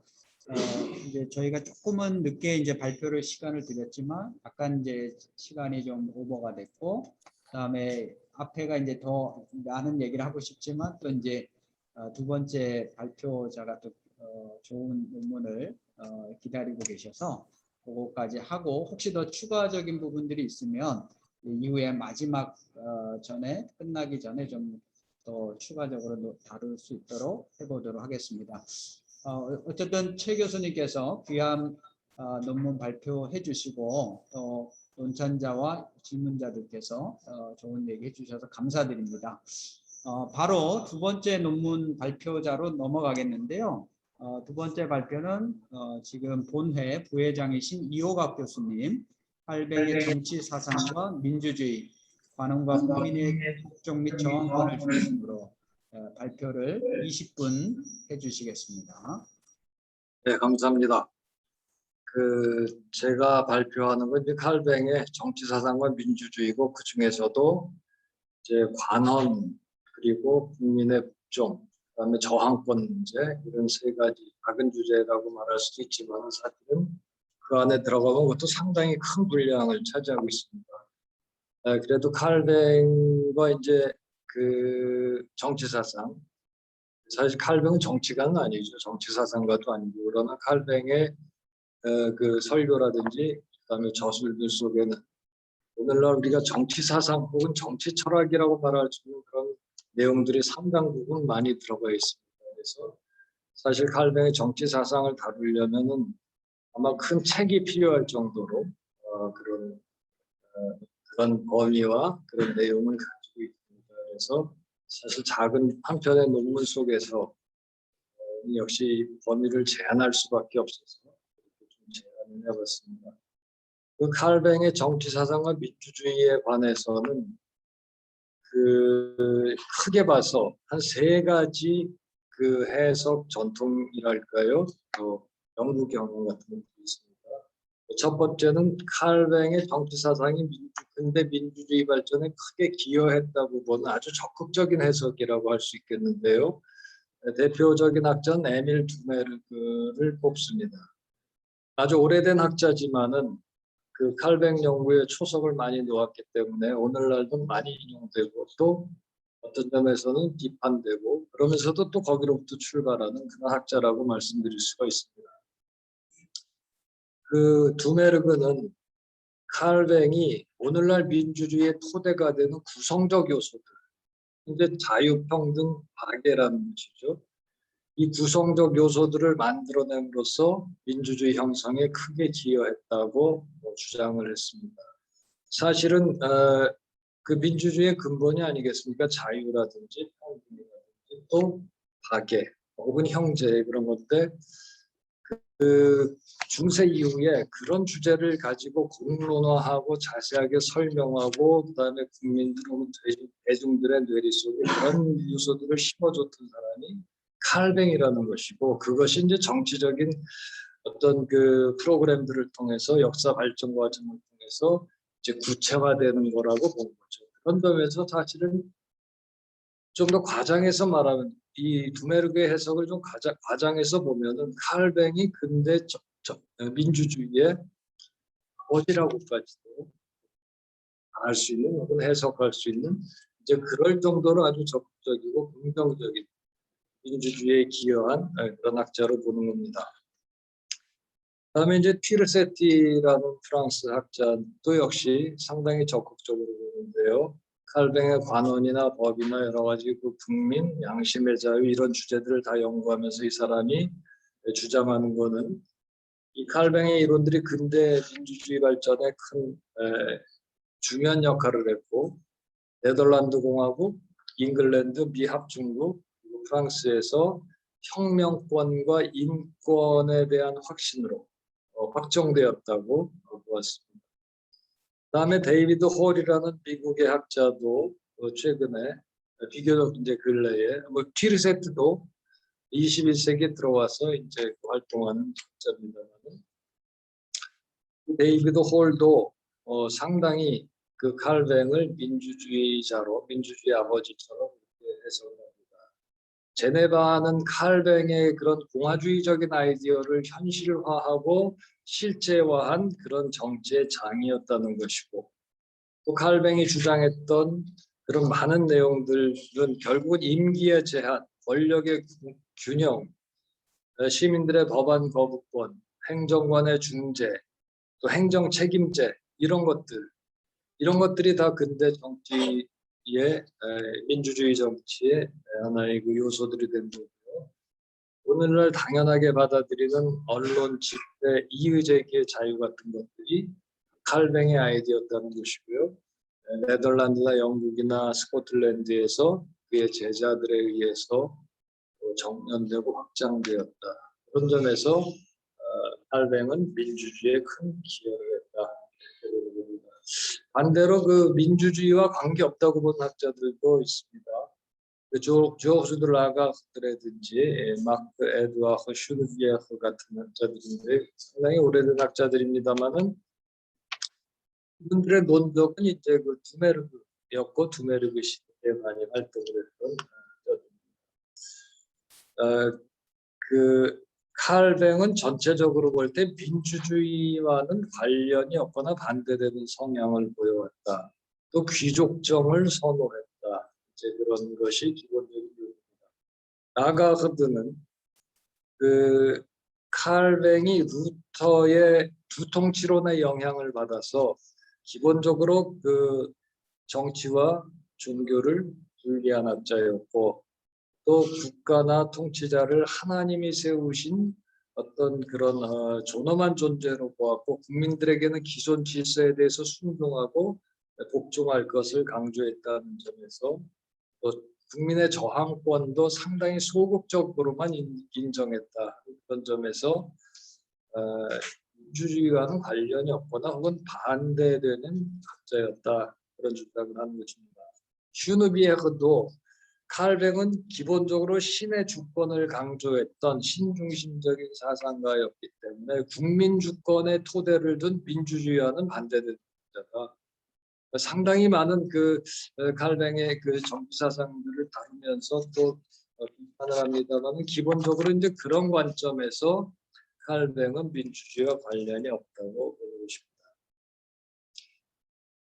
그다음에 그러나 이제 세 번째 경향으로서 중도적이거나 온건한 지지 정도로 우리가 해석할 수 있는 학자들이 많습니다. 그 로버트 킹던이라든지 또 요아킴 스태트케라든지 또 프랑스와 데크망주라든지 알리스터 맥크라스들이 있고요. 우리나라에서도 이양호 교수님과 또 이은성 교수님도 온건하고 중도적인 그런 해석을 하는 분으로 분류할 수가 있겠습니다. 그 중에서 여러분들이 뭐 다 접할 수 있는 뭐 영어로도 쓴 책이 국내 언어로도 번역이 됐기 때문에 접할 수 있는데요. 데크망즈는 이제 그 제네바 대학교 신학대학 학장이고 또 기독교 윤리학자이기도 합니다만은 데크망즈도 칼뱅의 그 정치 사상들을 쭉 연구하면서 칼뱅은 그렇게 근대적이거나 민주적이라고 볼 수가 없다는 그런 결론을 내렸습니다. 그래서 프랑스라든지 잉글랜드, 뉴잉글랜드 그 식민지 미국이죠. 아메리카 그다음에 그런 개혁주의 전통들에서 민주주의가 발전한 건 사실이지만은 서구 민주주의를 이끌어갔던 세계가 그런 나라들이었던 것은 분명하지만 그러나 그것은 칼뱅의 사상으로부터 직접 온 것이 아니고 오히려 칼뱅 이론의 우호적이었고 또 칼뱅의 후계 전통에 속해 있던 그런 사상가들이라든지 혁명가들의 덕분이라고 보는 것이에요. 그래서 예를 들어서 콜리니 제독이라든지 기돔르 따시티헌 여러분 그 네덜란드 독립의 아버지라고 말하는 윌리엄 오렌지공 윌리엄이 되겠습니다. 그 다음에 또 로저 윌리엄스 그 미국 초기 경제 시대에 그 필라델피아인가요? 그 주를 세우기도 한 그런 총독입니다. 그다음에 올리버 크로멜, 에티엔드 복스케스, 헝가리의 영주면서 또 합스부르크의 전제 정치에 대항해서 봉화정을 추구했던 대중도 지도자였습니다. 정치가였고요. 이제 그런 사람들을 통해서 민주주의가 된 거라고 보는 것이에요. 기독교 강요로서는 충분하지 않았다. 중요한 건 사상이 아니라 행동이었다. 이런 주장을 가지고 칼뱅이 근대 민주주의에 영향을 미친 건 간접적이고 소극적인 방식으로였고 이제 그런 연장선상에서 그 사상적인 후예나 직접적인 이건 아니더라도 그런 정치가나 혁명가들에 의해서 발전하게 되는 거다. 이렇게 보는 것입니다. 그다음에 그 알리스터 맥크라스도 비교적 긍정적으로 보지만 그러나 역시 간접적인 방식으로였고 이후의 발전에 더 큰 덕을 본 거지. 그리고 민주주의 성립이라는 것이 이후의 혁명가들이나 역사적 사건들의 덕을 더 많이 본 것이지 칼뱅에게 그 공을 전부 돌리기 어렵다는 이제 주장을 하고 있습니다.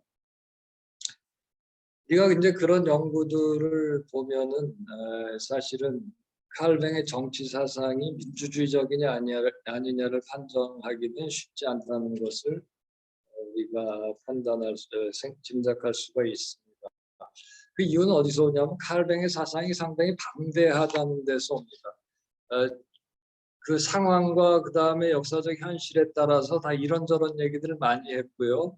그러다 보니까 그 쌓인 그 내용들이 많고 또 이중적이고 심지어는 상반되는 주장들도 많이 했습니다. 그런 점에서 칼뱅의 정치 사상이 어떤 거다라고 판단하거나 단정짓기가 그렇게 용이하지가 않다는 것이죠. 그 전체를 다 고려해봐야 되고 또 그 상황과 그 컨텍스트에 따라서 그것이 왜 그런 얘기를 했는지까지도 다 이해하면서 그 다음에 최종적으로 결론을 내릴 수 있기 때문에 그렇게 쉬운 그런 주제는 아닙니다. 사실은 칼뱅의 정치 사상만 그런 건 아니고요. 칼뱅의 거의 모든 사상이 그런 성격을 가지고 있습니다. 제가 볼 때는 사실은 이제 저도 나름대로 보면서 또 그런 것들을 다 검토한 뒤에 제가 보기에는 칼뱅의 정치 사상이 근대 민주주의에 상당히 적극 많은 영향을 끼쳤고 큰 영향을 끼쳤다.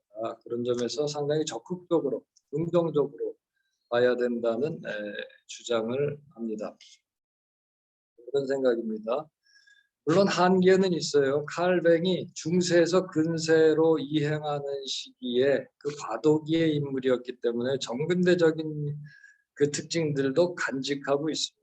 그럼에도 불구하고 그 시대에서는 결국은 민주주의의 기초를 놓았고 또 말하자면 그 동력을 제공했던 그런 아이디어로서나 또 실제적으로 제네바에서 실천했던 그런 활동들을 통해서 많은 영향을 끼쳤다는 것입니다. 더군다나 또 종교인이었다는 거. 그래서 칼뱅은 모든 걸 다 하나님의 이름으로 말했고 성서를 기초로 하려고 했다는 것이에요.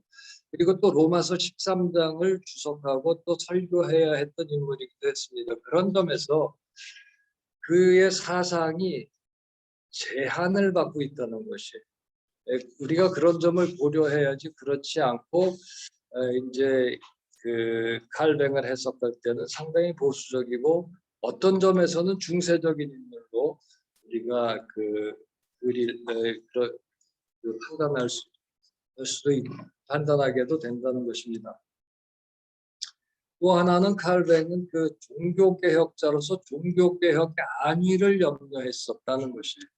그래서 종교개혁이 뿌리를 내리고 특히 독일의 종교개혁과 달리 프랑스의 종교개혁은 상당히 위태롭고 불안정했습니다.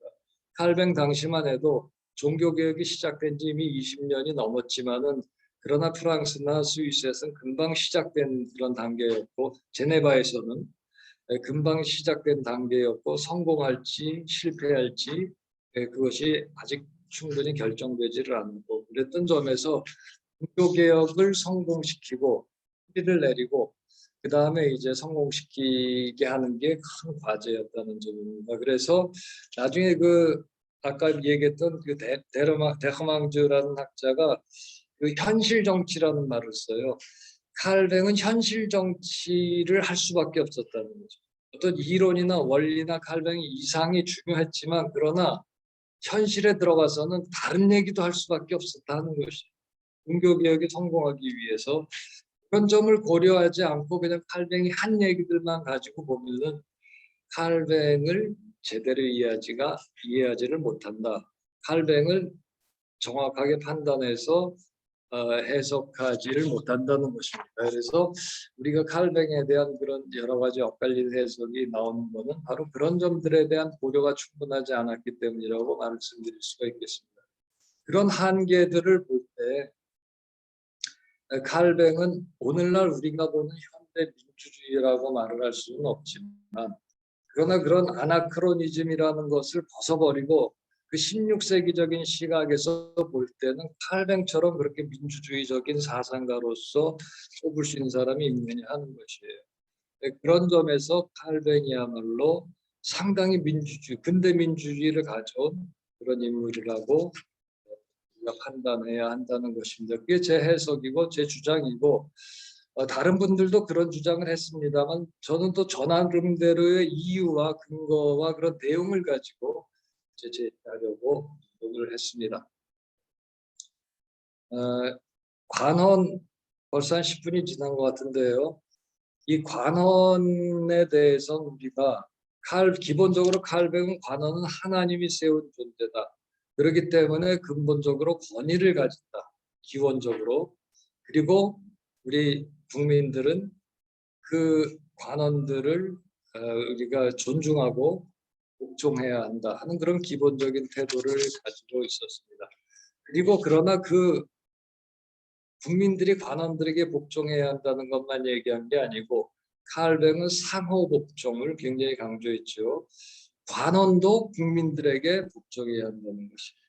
관원도 하나님의 뜻을 따라서 국민들을 섬기고 국민들의 자유와 그 다음에 복리를 위해서 일하는 사람들이라는 것을 강조했어요. 그런 상호 복종을 강조했는데 그것이 나중에 칼뱅은 것을 그 계약이론, 사회계약이라든지 통치 계약이라든지 그런 계약 이론으로 구체화하지는 않았지만은 칼뱅의 그런 상호복종의 의무가 그 테오도르 베지에 가서는 그 통치 계약론으로 발전이 되는 것이고, 그다음에 한 100년쯤 후에 그 루소가 사회계약론으로 발전시키는 것이죠. 그런 것들이 또 이제 혁명사상에 영향을 미치고 그 민주주의의 구체적인 그런 그 도ktrin이라든지 사상이라든지 또 제도로 이제 구체화가 된다고 보는 것이죠.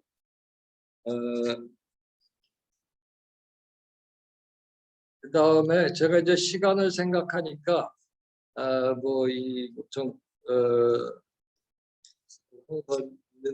있는 것 같습니다만은 칼뱅이 관원을 중요하게 여겼고 필수적으로 본 거는 그 당시 상황을 또 고려했기 때문이라는 것이죠. 칼뱅이 그 당시 정치 사상을 주장하고 이랬던 바로 그때는 그 제세례파가 상당히 득세하고 또 성행했던 시대였다는 것이. 기독교 강요가 바로 출판되기 바로 전에 1535년에 그 윈스터 제세례파 신정이 이제 붕괴가 됐죠. 그리고 대학살로 끝났는데 1533년 4년 35년 그 1년 남짓이지만은 그 기간 동안에 그 제세례파의 그런 그 기성 세대들이 볼 때 이제 반란이죠. 이제 그런 건데 그 윈스터를 점령해서 자기들의 정부를 세우고 또 그 신정 정치를 했던 것이 당시에 뭐 가톨릭이건 그 다음에 개신교건 간의 그 지배자들이라든지 통치자들이 볼 때 상당히 위협적인 걸로 느꼈던 것이고요. 그렇기 때문에 그 칼뱅은 그런 제세례파와 자기 자신을 그 다음에 종교개혁을 차별화할 수밖에 없었습니다. 그런 점에서 이 제세례파라는 것은 사실은 그 주장이 하나님의 직접적인 어떤 성령이나 혹은 그 다음에 사랑의 통치, 법이나 칼이나 심지어는 말하자면 폭력으로 이해되는 이제 그런 통치를 버리고 이제 그리스도의 직접적인 사랑의 통치, 하나님의 나라를 마치 우리가 경험하는 것과 같은 이런 평화의 정치, 사랑의 정치를 많이 강조하지 않았습니까? 그러나 칼뱅이 볼 때는 이제 그런 거는 인간에 대한 이해라든지 또 하나님께서 그 관원들을 세워서 책임적으로 그 사회와 국가를 이끌어 나가도록 하는 그런 하나님의 뜻이나 질서에 위배된 것이라고 보는 것이에요. 그래서 그런 이제 제세례파와 차별화하면서 관원의 권위, 또 관원에 대한 존경, 그리고 또 그런 관원들이 그 심지어 칼을 사용하고 폭력을 사용하고 심지어는 뭐 사형도 시키고 하는 이런 것들이 인간의 죄된 현실에 불가피한 거라고 보는 것입니다. 필요악이라고 봤다고 할까요? 그래서 그런 것을 배제할 수가 없다. 그런 것을 배제하게 될 경우엔 이 사회 질서가 결국은 혼란하고 부질서하게 되고 결국은 교회도 그런 것에 결과 교회도 제대로 성립하기가 어렵고 하나님의 사역을 감당할 수가 없다고 보는 것이죠. 그거는 이제 루터도 동일한 관점입니다. 그래서 세상 정치와 하나님의 정치는 다른 거다.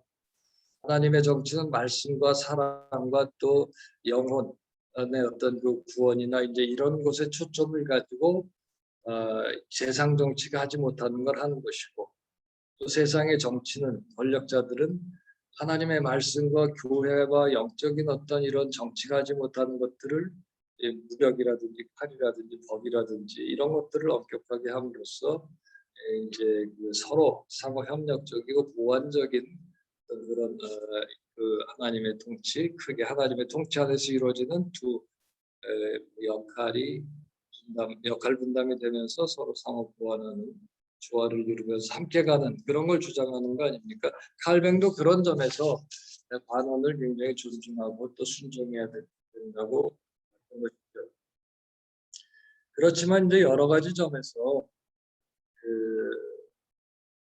칼뱅은 그 민주주의적인 경향을 보입니다. 우리 좀 건너뛰면은요, 뭐 현실 정치 얘기도 이제 쭉 나옵니다만, 여러분들 그 텍스트를 좀 나중에라도 참고해 주시기 바라고, 혹시 또 정미영 교수님께서 논찬을 해주시면서 10분 동안의 그 시간에 제가 발표하지 못하는 부분들에 대해서도 혹시 그 질문이나 또 비판을 하시면서도 소개하실 것 같아서 이해에 도움이 될 것 같습니다. 그 칼뱅은 그 관원을 이제 그 관원의 덕목을 굉장히 중요하게 여깁니다. 결과적으로는 하나님 앞에서 관원들이 자기가 한 것에 대해서 결산보고를 하고 책임을 지지만, 그러나 그 전에 이미 자신의 책임이 얼마나 무겁고 중요한지를 깨달아서 그 자기 통치를 통해서 하나님의 섭리와 배려가 나타날 수 있도록 그렇게 해야 한다. 그것이 관원이 해야 할 바다라는 것이고요. 또 하나는 관원은 사익을 추구하는 존재가 아니라 공익을 추구하는 거다. 철저하게 자기 욕심과 자기 어떤 그 이익이나 이런 것들을 내려놓고 공적인 목표를 위해서만 수행해야 된다. 공익을 위해서 자기가 일하는 존재다. 국가 재정에 대해서도 군주들이 소유하고 있는 것들은, 군주들의 재산은 사적인 것이 아니고 국민 전체의 공적인 재산이라고 봅니다. 그래서 함부로 낭비하거나 그 다음에 남용할 수 없고 사치할 수 없다는 것입니다. 자기가 거둬들이는 그런 재산들을, 모든 것들, 그 수입들은 다 국민의 고혈이라는 걸 생각해서 아주 아끼고 그다음에 검소하게 써야 된다. 그렇지 않는 것은 비인도덕적인 행위다라고 얘기하는 것이죠. 그래서 그 관원의 권세는 항상 시민들의 유익을 위해서, 공공의 복리를 위해서 제한되어 있다. 이런 것을 강조하고 있고요. 그리고 그런 건 사실은 도덕성이고 책임성을 환기시키는 것이죠. 어떤 그 철저한 제약이나 어떤 그 뭐랄까요? 그런 것이 아니죠. 그래서 칼뱅은 법으로서 관원을 이제 제한을 하는 것입니다. 그래서 법률이 그 공화국의 영혼이고, 법률이 없으면 관원도 존재할 수가 없다. 그렇게 해서 법으로서 관원들, 그다음에 통치자들을 애워쌌어요. 법률은 침묵의 관원이며 관원은 살아있는 법률이다. 이게 칼뱅의 말이에요. 그런 식으로 철저하게 법치주의를 주장했습니다. 법치주의가 근대 민주주의 근간이 아니겠습니까? 철저하게 법에 근거해서만 권위를 행사할 수 있고 통제할 수 있고, 그렇지 않으면은 법을 넘어서는 건 할 수 없는 거라고 보는 것이에요. 과거의 통치자들은 봉건주의적이고 정근대적인 시대의 통치자들은 자의적이고 그다음에 자기 마음대로 하지 않았습니까? 절대 권력을 행사하고, 심지어는 근대 세계가 들어오면서부터 온 후에도 절대주의 왕정에서는 왕권 신수설을 주장하면서 왕이 모든 걸 거의 다 했죠. 왕이 법률 위에 존재하는 거 아닙니까? 그러나 칼뱅은 이미 절대주의 정권 이전에 관원은, 통치자는, 왕은 법 아래 존재한다는 것이고 법에 의해 제한된다는 걸 주장을 했고요. 그다음에 이런 사상이 칼뱅의 후계자들인 그 모나르크 마크라고 표현하는 그 절대주의 시대의 반국왕적인 사상을 가지고 그 이론을 전개했고 또 실천했던, 공화주의 운동을 벌였다든지 독립운동을 벌였던 이제 그런 많은 그 혁명가들이나 정치가들이 있는데, 그런 사람들에게서 수용돼서 그 절대주의 체제의 국왕과 왕당파들을 반대하고 그들과 투쟁하고 그들을 몰아내려고 했던 그런 사상가들의 토대가 되었다고 볼 수가 있겠습니다. 시간이 다 됐고 결론만 제가 읽어드리겠습니다. 네, 결론도 좀 간단하게 좀 해주시면 좋을 것 같습니다. 지금 네. 시간이 조금 오버됐는데요. 그렇군요. 죄송합니다. 결론은 길지 않습니다.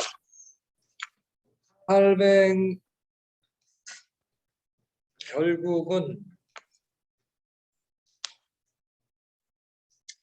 그 두 번째 패러그래프를 보겠습니다. 칼뱅의 민주주의를 말하기 가장 어렵게 하는 점은 그의 종적이고 권위주의적인 세계관입니다. 그런 점에서 칼뱅이 민주주의자일 수 있느냐, 민주주의 사상가일 수 있느냐 하는 의문이 남죠. 언제나 따라옵니다. 그는 사회를 이루는 부모와 자식, 주인과 하인 그리고 관원과 국민을 위아래 개념으로 봤다는 것이 그런 종적이고 권위주의적인 그런 사상을 가지고 있습니다. 그것이 이제 칼뱅이 16세기 인물이었다는 이제 얘기이기도 하겠습니다. 인간에 대한 칼뱅의 인식도 문제가 될 수 있어요. 칼뱅은 인간에 대한 부정적이고 또는 현실적인 시각을 가지고 있습니다. 그것이 가장 큰 민주주의의 방해 요소라고 할 수 있겠죠. 사람을 믿지 못한다면 사람들의 자유와 주권을 기초로 하는 민주주의를 지지할 수가 없죠.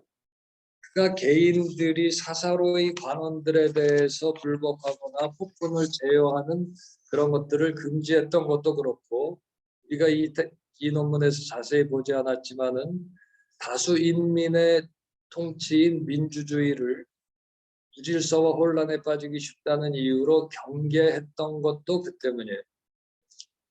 그러나 한편으로는 인간을 그렇게 부정적으로 인식했기 때문에 민주주의 발전에 기여했다는 점도 외면할 수 없습니다.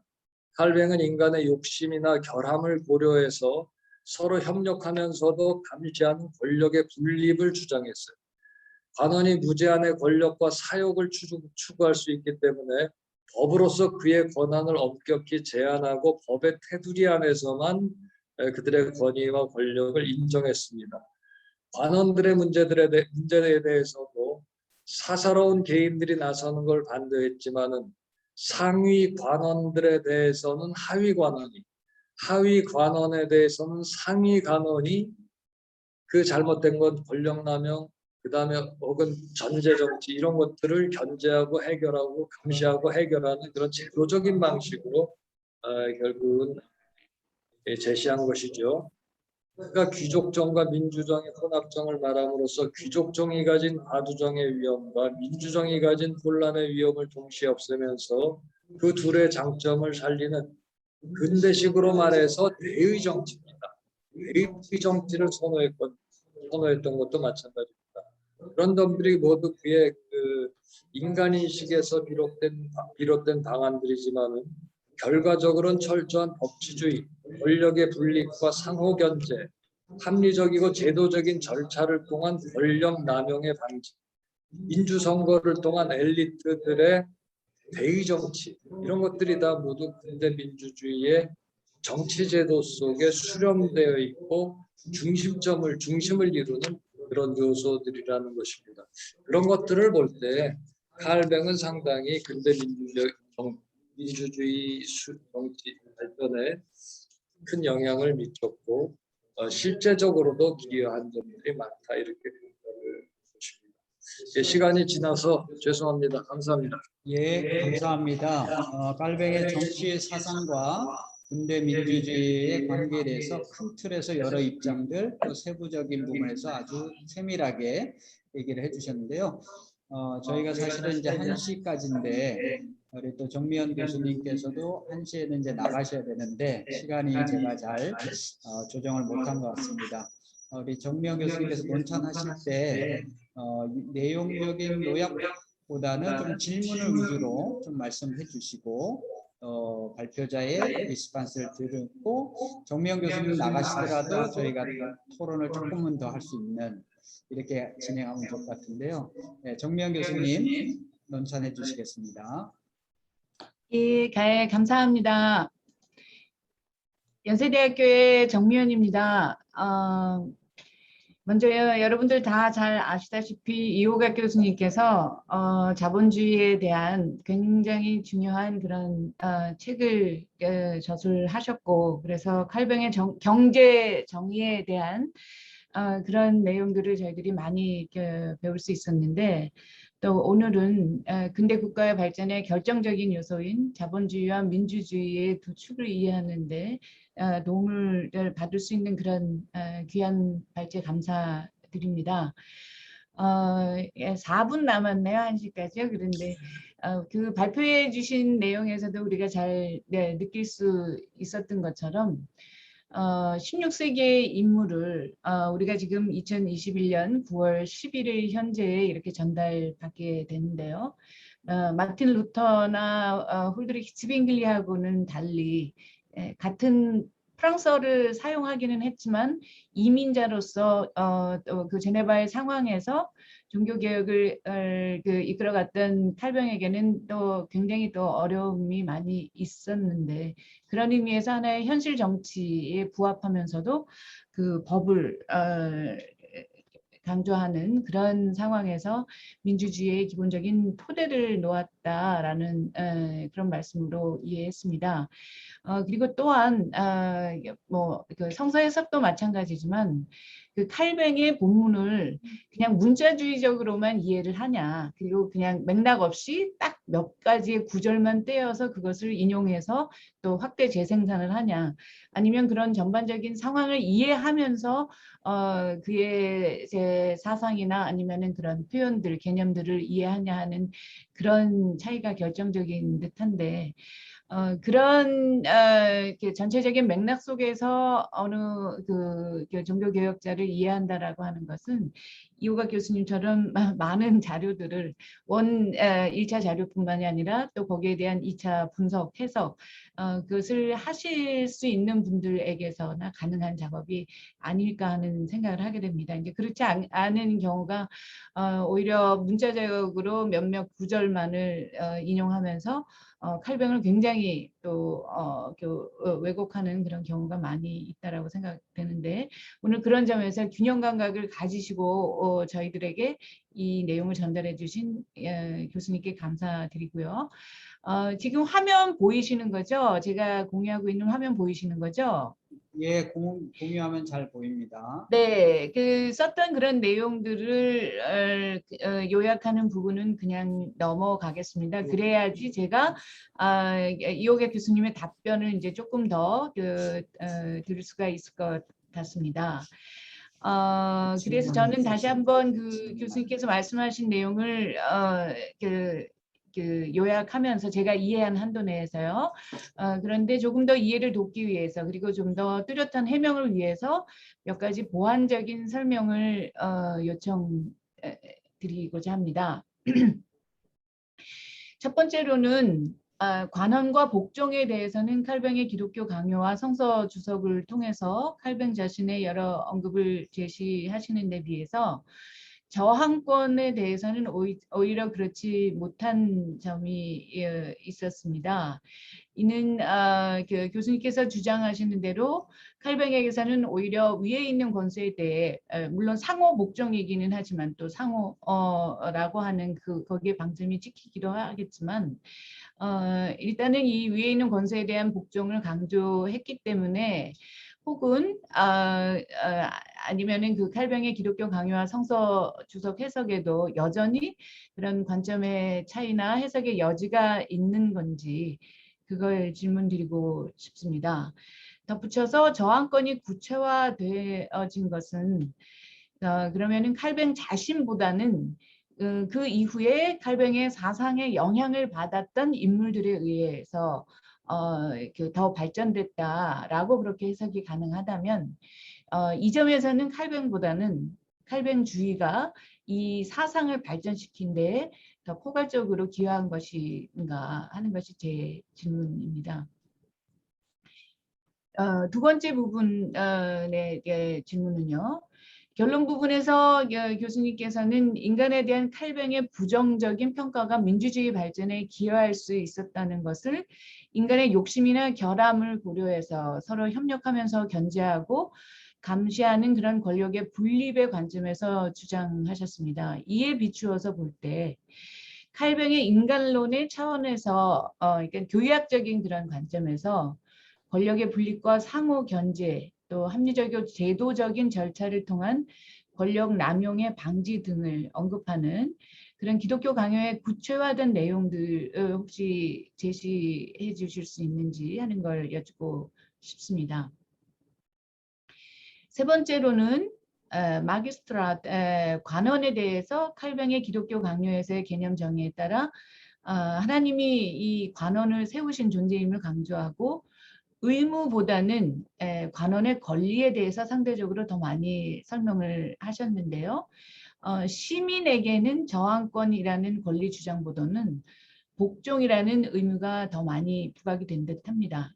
첫 번째 제 질문하고도 연결이 되는 부분인데 권위자, 관원 혹은 심지어 폭군도 하나님의 뜻으로 세워진 존재들이므로 합리화되고 수동적으로 받아들여야 한다는 것인지 또 관원과 왕의 의미에 대해서 혹은 자격, 자질과 행실에 대하여 칼뱅의 저작에서 조금 더 보완될 내용은 없는 것인지 질문하고 싶습니다. 물론 이 부분을 다시 해명해 주시기는 하셨는데 굉장히 오해되거나 또 오남용 될 수 있는 여지가 많은 부분들이어서 조금 더 그런 보완적인 자료들을 제시해 주실 수 있는지에 대한 질문입니다. 네 번째 질문입니다.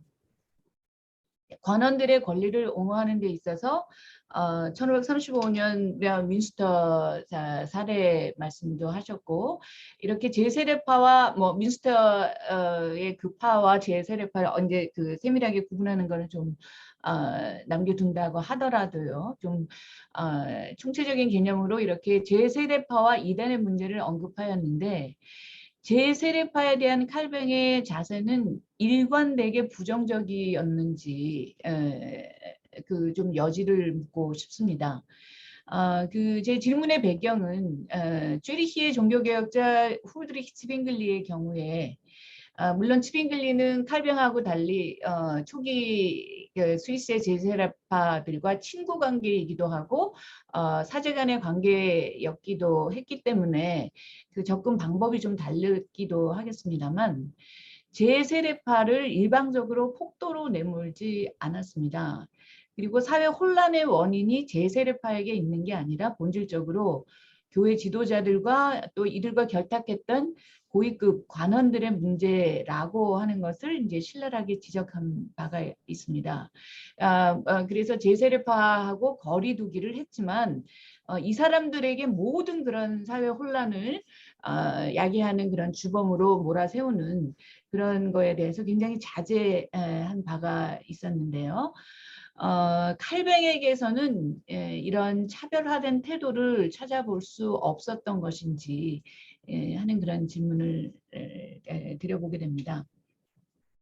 예를 들어서 슈테판 스바이크와 같은 그런 소설가들이 만들어낸 이런 종교개혁자들에 대한 이미지가 늘 계속 많이 더 인용되고 본래 이 칼뱅이나 츠빙글리의 그런 자료들은 덜 보여지고 또 덜 인용되는 것이 오늘날 학계에서의 또 아니면 일반화된 그런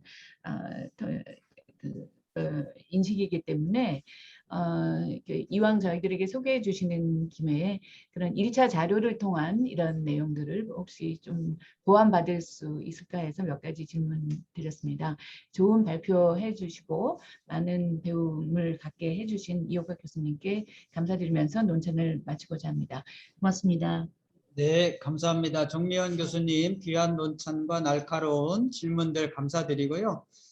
저한테 뭐 미리 시간을 양해를 구하셨기 때문에 이제 1시간 넘어서 정미영 교수님은 언제든지 자유롭게 나가셔도 저희가 다 이해하도록 하겠습니다. 예, 고맙습니다. 답변에 관한 부분은 이제 녹화가 되어 있으니까 나중에 녹화를 보시도록 하든지 또 전해드리든지 하고요. 그래도 이제 남아있는 저희들은 이호각 교수님 제 바로 옆에 계신데 현장에 계신데 이호각 교수님이 논찬과 질문에 대한 리스판스를 좀 저희가 좀 듣고 또 다른 추가적인 질문 있으면 나누도록 하겠습니다. 네, 정명 교수님 고맙습니다. 그 코멘트도 잘해주시고 그 질문도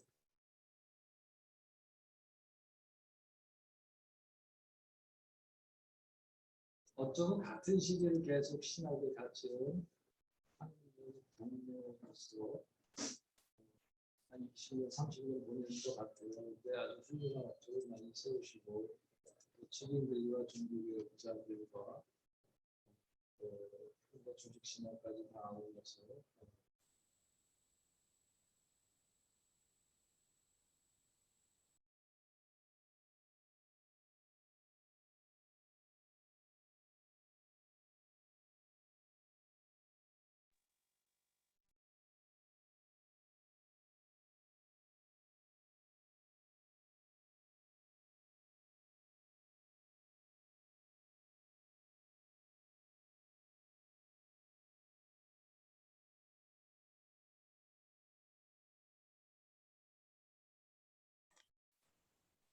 소리가 안 들립니다. 죄송합니다. 음성에서. 정명 교수님은 제가 그 아까 다시 말씀드리면 비슷한 때 한국에 와서 같이 또 비슷한 종교 개혁을 주제로 같이 연구해 왔고 발표도 해왔고 이런 자리도 여러 차례 만나서 저도 도움을 많이 받고 학문적인 대화를 이어가는 좋은 뭐 친구라도 그래도 되겠죠. 학문적인 동반자인데 하여간 영광입니다. 같은 시기에 좋은 분과 함께 신학을 할 수 있게 돼서 그 좋은 질문을 많이 해주셨고요. 첫 번째가 뭐였어요? 제가 그 전원이 끊어져 가지고 컴퓨터를 옮겨 다니느라고 좀 당황하고 뭐 이랬습니다. 그래서 그 화면 공유를 다시 좀 해주시겠어요?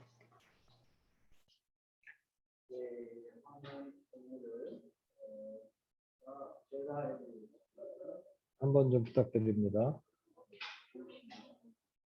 이거 예.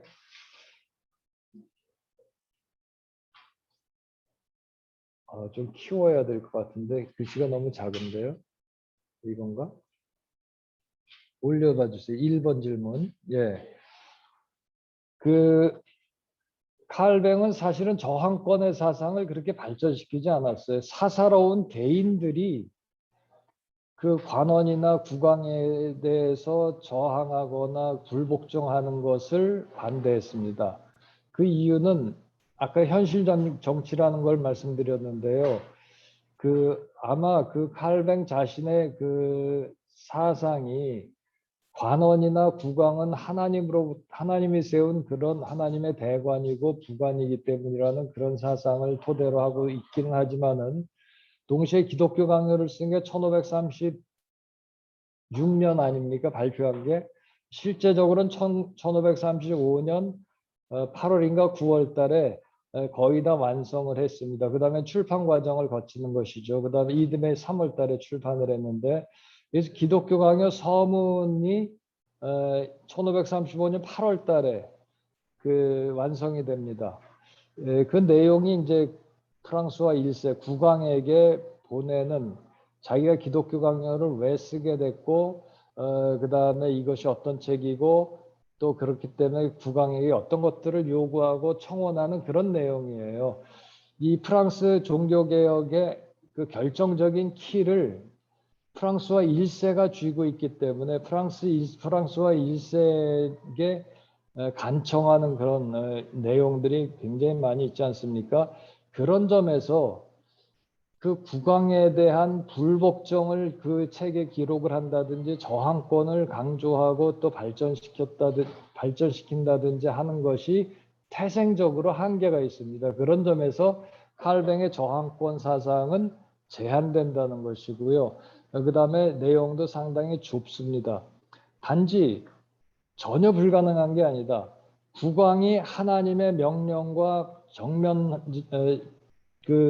반대될 경우에 그럴 경우에는 하나님이냐 국왕이냐를 택해야 되는 상황이라면 결국은 하나님을 택하는 거다. 이제 이런 주장을 하는 것이죠. 그것이 이제 1572년 성 바르텔레미 그 학살 사건 이후에 프랑스에서 테오도르 드 베즈라든지 이런 학자들이 받아들여서 이제 더 폭넓게 발전시키고 영국으로 가면 국왕 처단도 이제 합리화하는 이제 그런 사상으로까지 발전하는 것이에요. 그래서 칼뱅은 저항권 사상을 근본적으로 발전시키기 어려운 한계가 있었다. 그러나 저항권 사상이 발전할 수 있는 이 토대는 놓았다. 그리고 그 이후에 그 정치적인 격변에 따라서 그 후계자들이 발전시킨 거다, 이렇게 말씀드릴 수가 있겠습니다. 그래서 제 논문에서는 그 이후에 모나르크 마크라는 그런 사상들을 좀 소개하면서 칼뱅의 사상이 그들을 통해서 민주주의의 발전에 기여한 어떤 그런 점을 제가 소개하고 보여드렸던 것이고요. 그 다음에 그 칼뱅이 인간을 죄인으로 본다는 것이죠. 인간의 죄는 결국은 자기중심성, 뭐 교만이라든지 정욕이라든지 뭐 그런 걸로 표현을 하는데, 결국은 인간의 자기중심성을 말하는 것이죠. 그 인간의 자기중심성 때문에 국왕의 정치도 1인 전제 정치로 전락할 수가 있는 것이고, 그 다음에 귀족정도 소수의 과두 정치로 전락할 수 있는 것이고, 심지어는 민주주의 정치도 우중 정치, 혼란과 무질서로 빠져나갈 수 있다고 보는 겁니다. 그래서 가장 그래도 바람직한 게 그 귀족정과 민주정의 혼합으로 보는 것이죠. 오늘날로 말하면 그게 대의 정치, 엘리트 정치, 국민들이 민주적인 절차와 선거에 따라서 선거에서 그 소수의 그 지도자들을 뽑고 그들이 책임적으로 또 정치를 하는, 그리고 또 심판을 받는 방식, 그런 대의 정치를 주장하는 것인데요.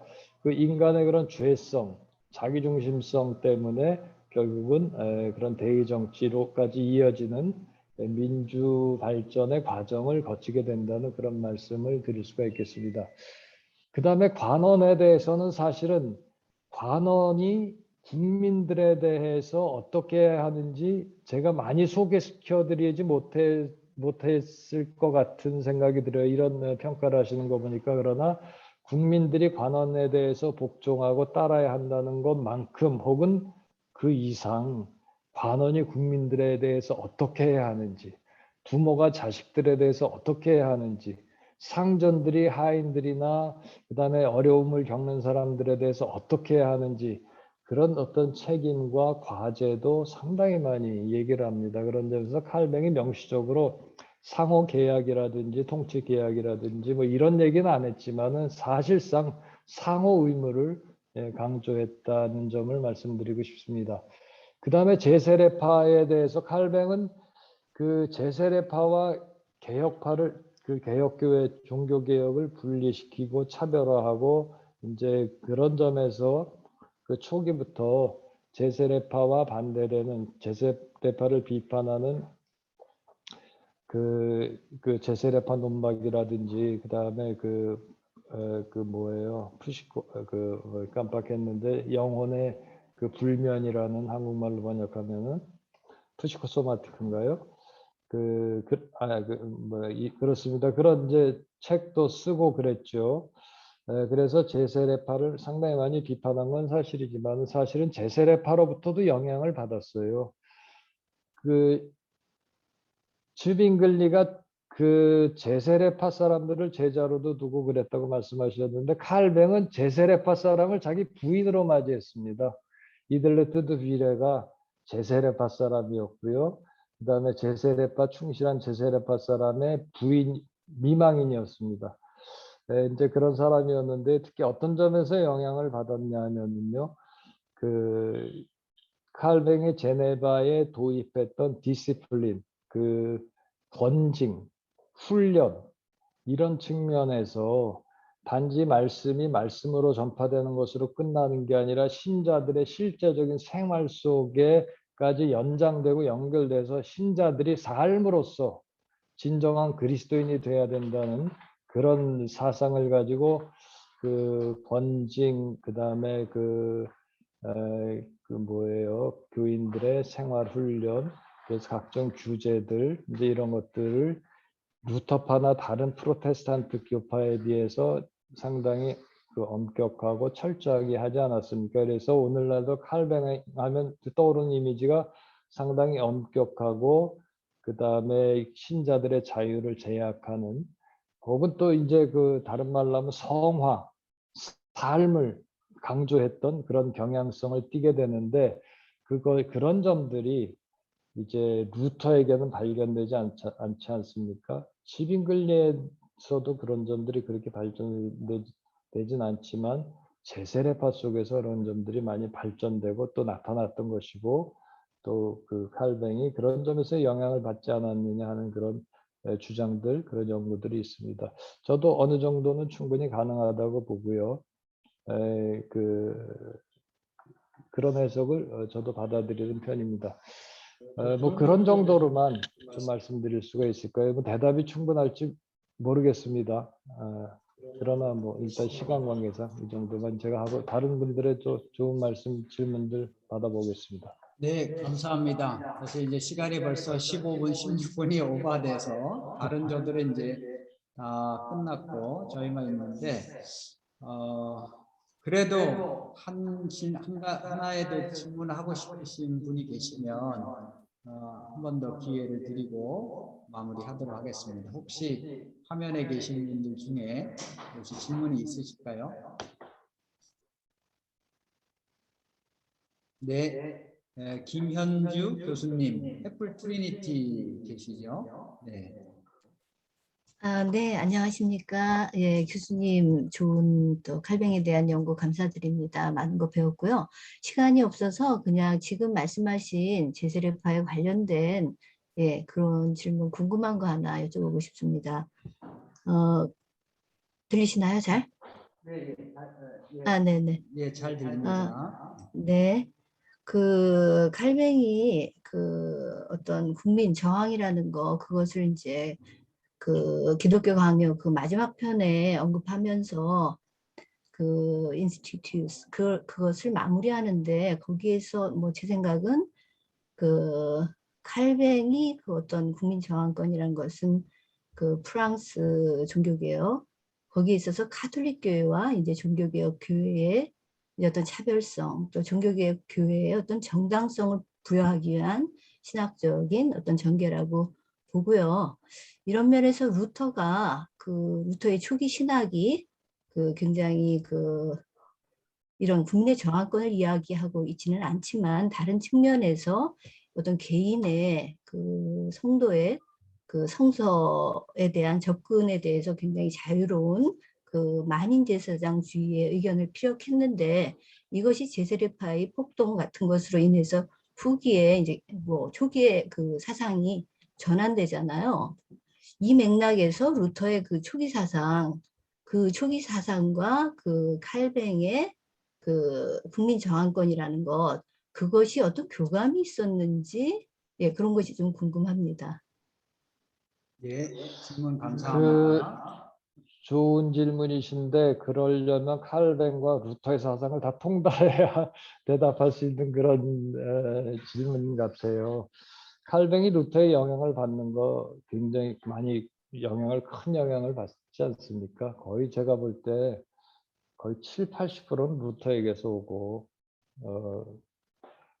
그런 생각 그렇게 이제 얘기할 정도로 많은 영향을 받는데요. 특히 이 두통치론도 기본적으로 그런 루터와 거의 동일해요. 그래서 그 기독교 강요도 사실은 그런 루터의 신학의 토대를 두는데 그 루터가 농민전쟁 이후에 그 보여줬던 그런 태도의 변화, 사상의 변화 이런 것들까지 칼뱅이 다 추적을 해가면서 또 자기 자신이 1535년 사실은 1533년 4년 5년 기독교 강요가 이렇게 준비되면서 쓰여지는데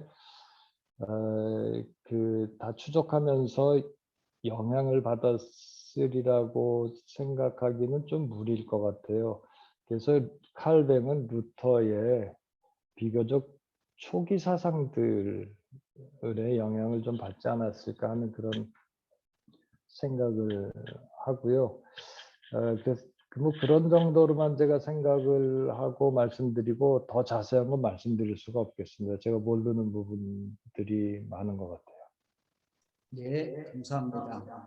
질문에 대해서는 이제 이호학 교수님이 내년도 특특신학교 회장이시니까 계속 질문을 하시고 대화를 하시면 좋을 것 같고요. 이제 마치려고 하는데 화면에 우리 조청권 교수님 계신데 간단하게 인사 말씀 한번 해주시면 좋지 않을까 싶습니다. 네, 금소모 해제 한번 해주시고요. 안녕하십니까. 저는 그 KC 대학교 조청권이고요. 이호갑 교수님의 지도로 박사를 받고 KC 대학에서 강의를 좀 하고 있습니다. 네, 오늘 교수님께서 발표하신다고 해서 들어왔고요. 좋은 말씀 많이 듣게 돼서 저는 이제 원래 법학을 전공하고 이제 뭐 로스쿨에서도 공부를 해서 좀 이런 쪽에 관심이 많았는데 아주 좋고 유익한 내용 교수님께서 말씀해 주셔서 너무 감사했습니다. 여기 계신 모든 교수님들 함께할 수 있게 돼서 영광이고 고맙습니다. 감사합니다. 예, 감사합니다. 또 화면에 들어와 계셔서 말씀을 나누시면 좋을 것 같아서 다른 기회를 드렸고요. 최승열 교수님 그리고 이호갑 부회장님 이렇게 발표해 주시고 김성건 교수님, 정미연 교수님 논탄해 주셔서 감사드리고 또 여기 있는 모든 분들 너무 반갑습니다. 다 같이 박수로 마무리하고 마치도록 하겠습니다. 감사합니다. 감사합니다. 수고하셨습니다, 교수님. 수고하셨습니다. 네, 감사합니다. 네. 감사합니다. 수고하셨습니다.